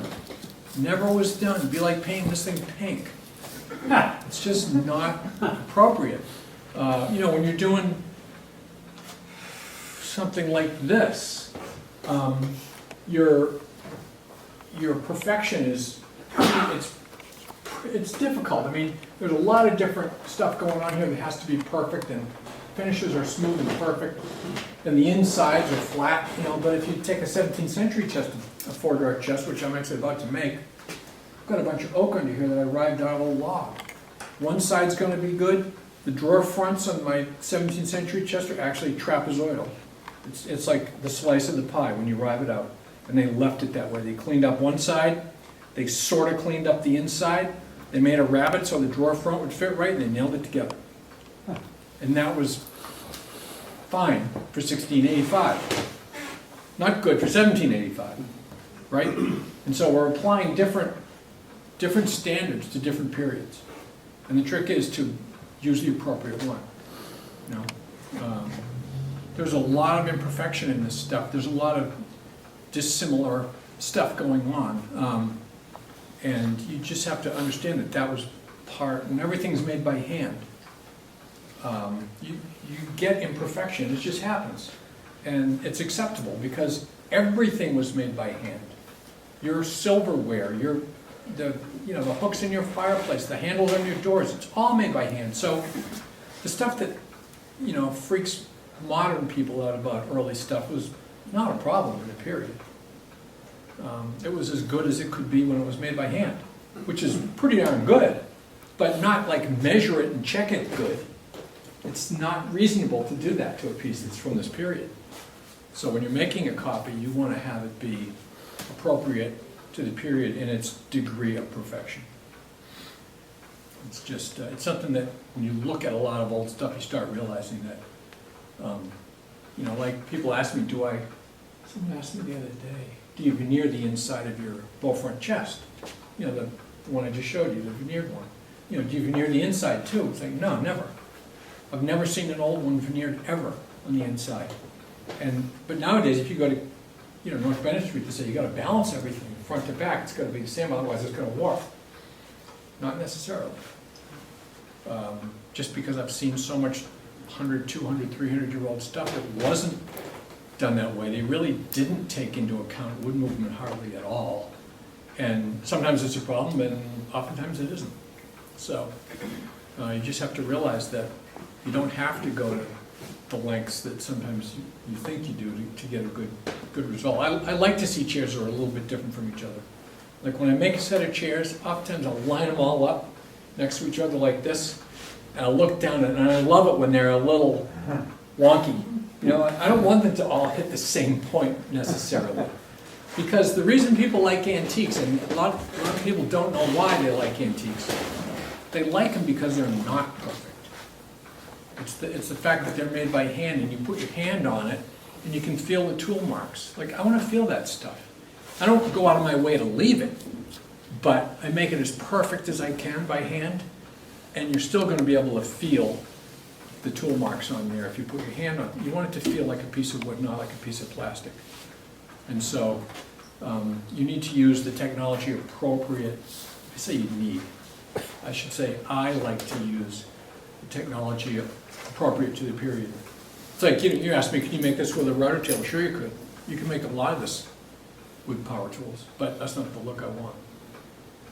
If you let your, now, and also that way you're letting your tools often dictate the work, because it's kind of a pain to, make certain moldings, curve moldings, like this stuff, do this stuff by hand. It's a lot of work. Right. But it has a certain look when you're done. You can do it with a router. The astragal bead on gooseneck molding. If there's no bead, it was probably done by machine. Yeah, I just made a pediment molding for a Bombay secretary that someone had sawn it off. And I just made one of those. And I just make it all I really make it all by hand. You can rough stuff out with a router, find certain points with a router. Occasionally I'll do that, because you just want to locate a spot in space to work from. But after that, it's carve and scrape, which I say it's hard. It's not really that hard. It's just it's several days of labor for 2 pieces of molding. Which, that's the way it goes. But this stuff will have a certain look. Let me talk a little bit about measuring this chest. Does anyone have any other ideas or any other questions about this stuff I've done so far? Everybody ready to just go out there and knock on a museum door and I don't know about that. tell them they want to measure their best piece? Are you going to talk at all about transferring your story stick and stuff to the actual plans that you draw out?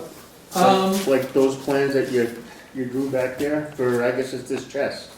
Yeah, it's this chest. Well, I'm not gonna show you, but basically I draw everything up full scale. So you can see the size of my drawing board.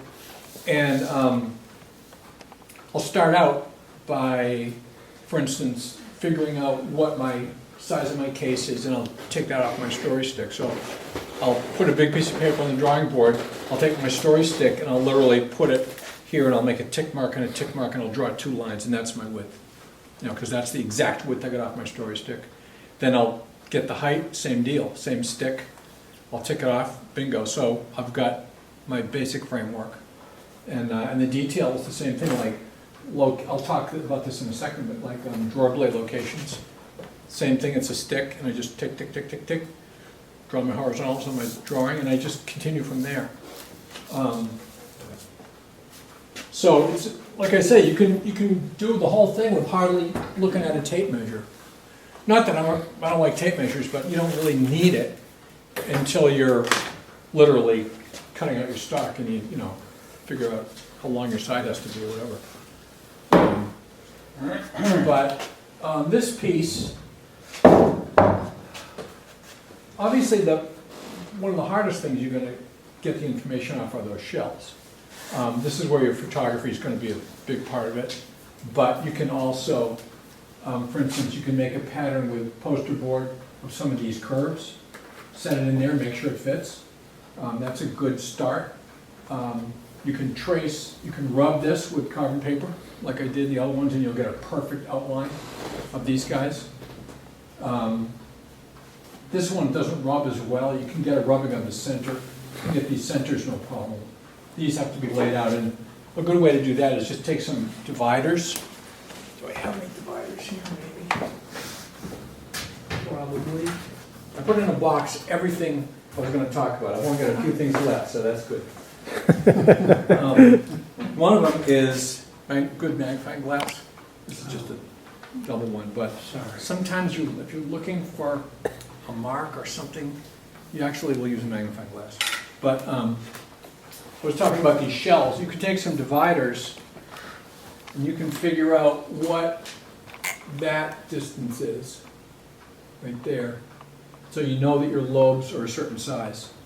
And that, when you're doing your layout, that will help. The other thing you can do is you can figure out what the radius is. This is actually an arc. So you figure out where your point is in here, and you can draw that radius. So you're well on the way to getting that information. But what I do first on a piece like this is, I'm going to cut this a little long. Because this is really just a box with a bunch of stuff stuck on it, like most case pieces. Are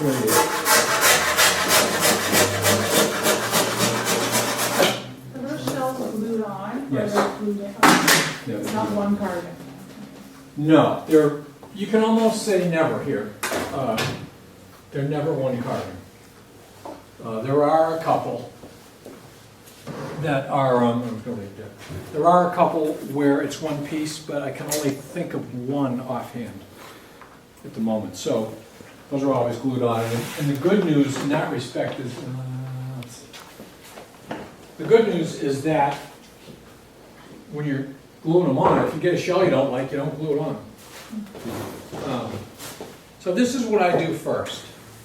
And it's a little difficult because I haven't trimmed my moldings yet. But if you trace this,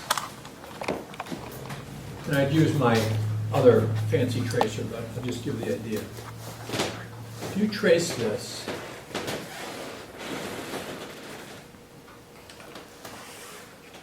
and you trace, let's say you trace the moldings and stuff up here, and you put the height on here. If you do that when it's up against the wall, you automatically get your foot pattern, you get your molding pattern and location, you get this molding pattern and location, you get the top, and you get your overall height. That gives you a lot of information. It gives you relationships and stuff between parts, and it gives you overhangs and stuff. So, if you go back on a well-done one of these, boy, you can make luck. The first Bombay chest I ever made, I had had two patterns, I think. One of them was that tracing. The other one was the tracing of the top edge of the top drawer and the bottom edge of the bottom drawer. This is a reverse Bombay. And so that automatically gave me the curve, the swell of the front and the side, because they're the same. It gave me where my curve of my Bombay started and where it ended. And I had a width, a couple widths, and I drafted the whole thing from that.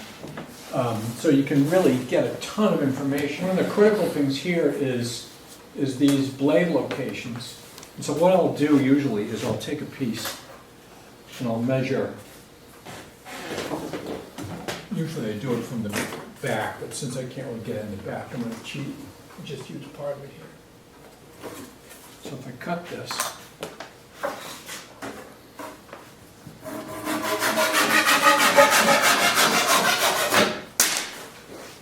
I can take my pencil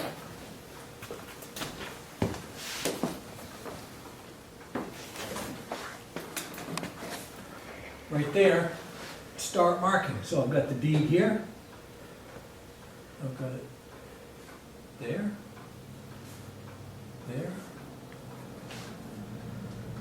there, there, there, there, there, and I can go over here and get like start of shell, rim of shell, top of shell, so I can get these locations. So I can take this, so I've got my drawer, I've got all my drawer blade locations here. And if I know the thickness of this bottom board, I'll just extrapolate down here. But that'll give me all the relationships I need to know here. The other thing I'll do is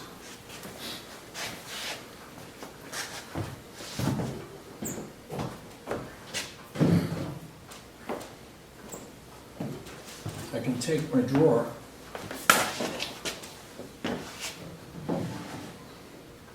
I don't know if I put the bottom in it. No, I'll do that.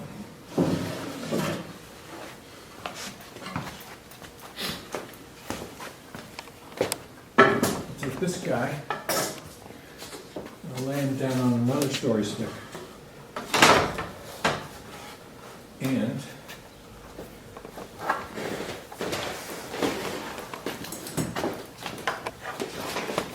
this will give me, sorry, I can do it this way.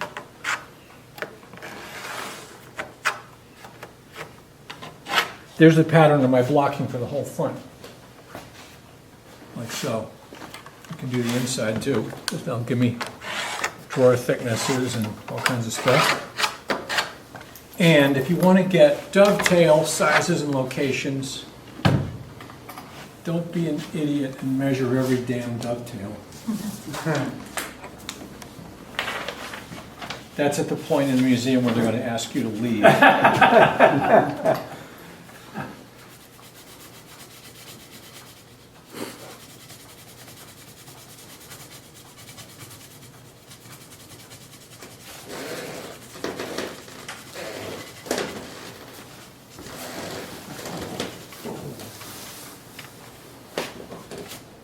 There, and here.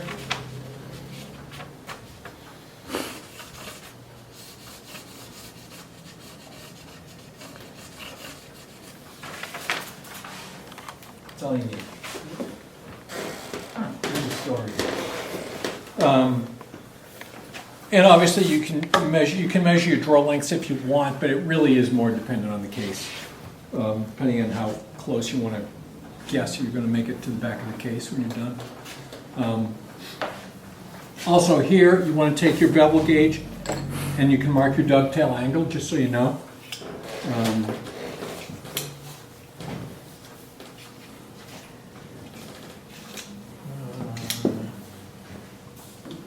Or, no, I'm going to use that one. And last but not least, your handy dandy start protractor. If you're going to get one of these, get the one where the blade comes down the middle of the body. Don't get the one where it's mounted flat on one side. Oh my God. I mean, you can use, it's not useless, but and sometimes you need one like that, which I also have, but This is the one, I bought this when I made my first set of chairs, because I quickly realized that there are a lot of angles in chairs that you need to get. So what you can do here is you can just take this guy and set it up to get your angle here. Just tip it until, measure the angle. And this is handy because you can just read the degrees off of here and write it down. You know, this is whatever. This is about 68 degrees. And those are all going to be the same. Then you measure your front to back. Obviously, you've got one of your story sticks. You can measure front to back, and that'll give you your case. You can measure the width of your top, and that'll give you your overhang, because you know your depth. The other thing that's handy is to, and I should have done it on the chair too, actually, but you can take your chair and just set it on a big piece of paper. We do that now. This is important.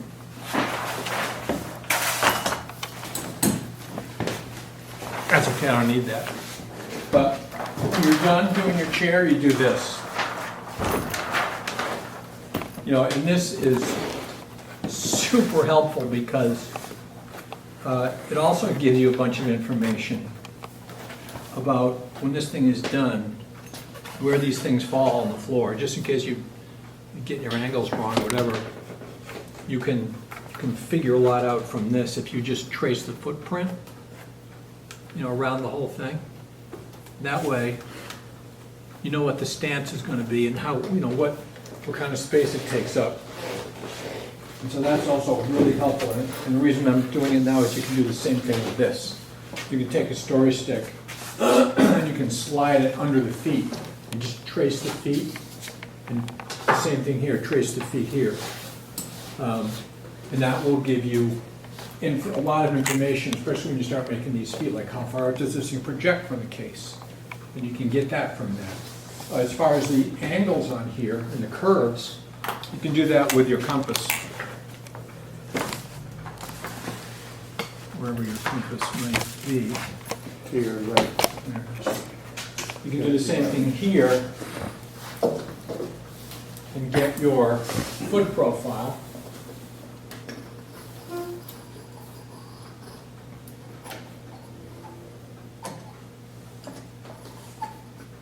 So there's your foot profile, and that's going to be the same front and back. You could do the same thing here. You go across here, and you can trace the profile on that. So that'll give you your location there, although this foot is measured from the case. So once you get your case and we know our drawer front profile, right, because I've got it here, this piece of bottom blade is the same as your drawer front. And then you project out your molding. You figure out how far out this molding projects. And you can set this for that, and you can go around and give yourself your projection, which is your base molding. So your base molding it's not the exact same profile, just pushed forward. It's the profile expanded out at an angle. So, for instance, this point and this point, it's angled out. So it's like, this is concentric circles, and you get bigger and bigger as you move out. So you can't take the same thing and just pull it forward. It doesn't work. You have to project it out. Sometimes you can even see on the inside of a case scribe marks where their projection line is. It's kind of cool. And so you know what that is. As far as scrapers go, you make these blades from your information you have on your story sticks. You make a scraper that will do these beads. You just do one at a time because you're hand planing these guys, and so if there's any discrepancy, if you make one that's supposed to do both beads at the same time, if it's just a little bit off, you'll get a skinny bead on one side. It won't work. So you want something that scrapes the bead on one side and the other side, and then you scrape out the middle with another scraper, and this middle field here is isn't the same plane as your drawer fronts. So this this whole thing has to continue over there. There's one layer, and the next layer out is how far your bead projects. And those are all in the same plane also. Getting this stuff all lined up can be time consuming. But that's how this is done. Also, these little beads here, each one of these is stuck in separately, each of these verticals. It's not one big piece underneath there. So there's a rabbet in the side of the case. So in this case, you would take your story stick and you do this and you tick off how deep your rabbet was, how far in it went. You can see it. You can see it right here. And you should be able to see it over there. It's just a little rabbet that's as deep as your bead. So it's 530 seconds, I think these are. And so it's 5/32 inch deep this way, and it's about 5/8 of an inch in your case. So you leave yourself a little shelf, and you dovetail these guys in, and then you miter these, and you push each one in separately. Which is really handy, because if you screw it up, you just pull it out and make another one. So there's a lot of stuff that has to line up on these cases. But, you know, if you're getting the information, you could also cut yourself a stick that fit between here and here, and you could trace the projection of your base molding, what it ends up being. You know, you could essentially take one, something like this, except longer, and you can go in here and you could do this, and that's going to give you the projection of your base molding, what it actually looks like, and you could back up and true it up to your drawer front profile. So there's a lot of stuff that is dependent on the previous step. You know, like once you get your base molding made, then you take your foot blank and you slip it under there and you trace this curve on it, right there. So that's why we need this base molding to be perfect, because then this guy comes off it, and then that gets projected forward. But you can essentially trace these profiles with poster board. It's stiff enough to last, but it's flexible enough to, you can push it up against the curve. So you can just take a piece, hold it here, and trace it from the inside, and you can get that curve. And then again, with photography, if you shoot straight on here, you can get all these relationships. As far as, you know, what does this piece here do? On some of these, this will be the same width all the way down. This one, it gets bigger on the bottom. They're all different. But it's a question of getting tracings off of stuff where you can, and then putting it all together when you do your drawing. Is that a Boston or a Newport piece? Newport. Yeah. Who's the builder? This is Townsend. This is the Townsend one. They're all pretty similar, but I mean, essentially what you're doing here is you're making a box. There's your box, dovetailed together. All the grains run the same way, so you don't have to worry about expansion, contraction on the top or anything. You can. This thing has two battens underneath.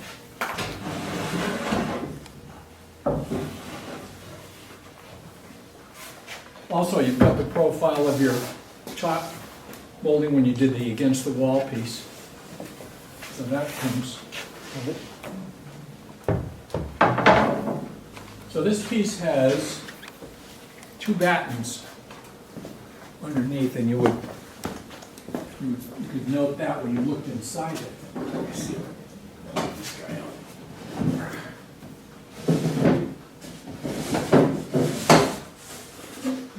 As far as drawer construction, I mean, these are pretty basic, and all you really need to do is note like how many dovetails, do one tracing, and you know how thick the drawer sides are. You could take a piece of, you know, like the piece that you got this off of, and you know you can trace back a little bit, and that'll give you your drawer side thickness. You can note like how far up from the bottom your slot is for your bottom. These bottoms just sit in here. And so you've got the drawer construction information there. But the top, the way the case is made, you've got a batten there, and there's a batten here, about 3 or 4 inches wide, and those are dovetailed into your case sides. And then the top is just screwed onto those. And you can screw it on because all this wood is going in the same direction. So you don't have to worry about it moving. And so you would note, that you can see that construction if you take a drawer out, for instance. The drawer runners are sitting in dados that I run with a dado plane. And the drawer runners obviously are going to coincide with the blades, so that's nothing magical there. So it's just a matter of laying sticks up against places where you can reach, like I did on the backs of these legs and so forth. Once you get that information, you can really build the foot from it. You can take certain depths, for instance, if you need to, essentially with a tri-square. Let's pretend this is a tri-square. So set it up to 0.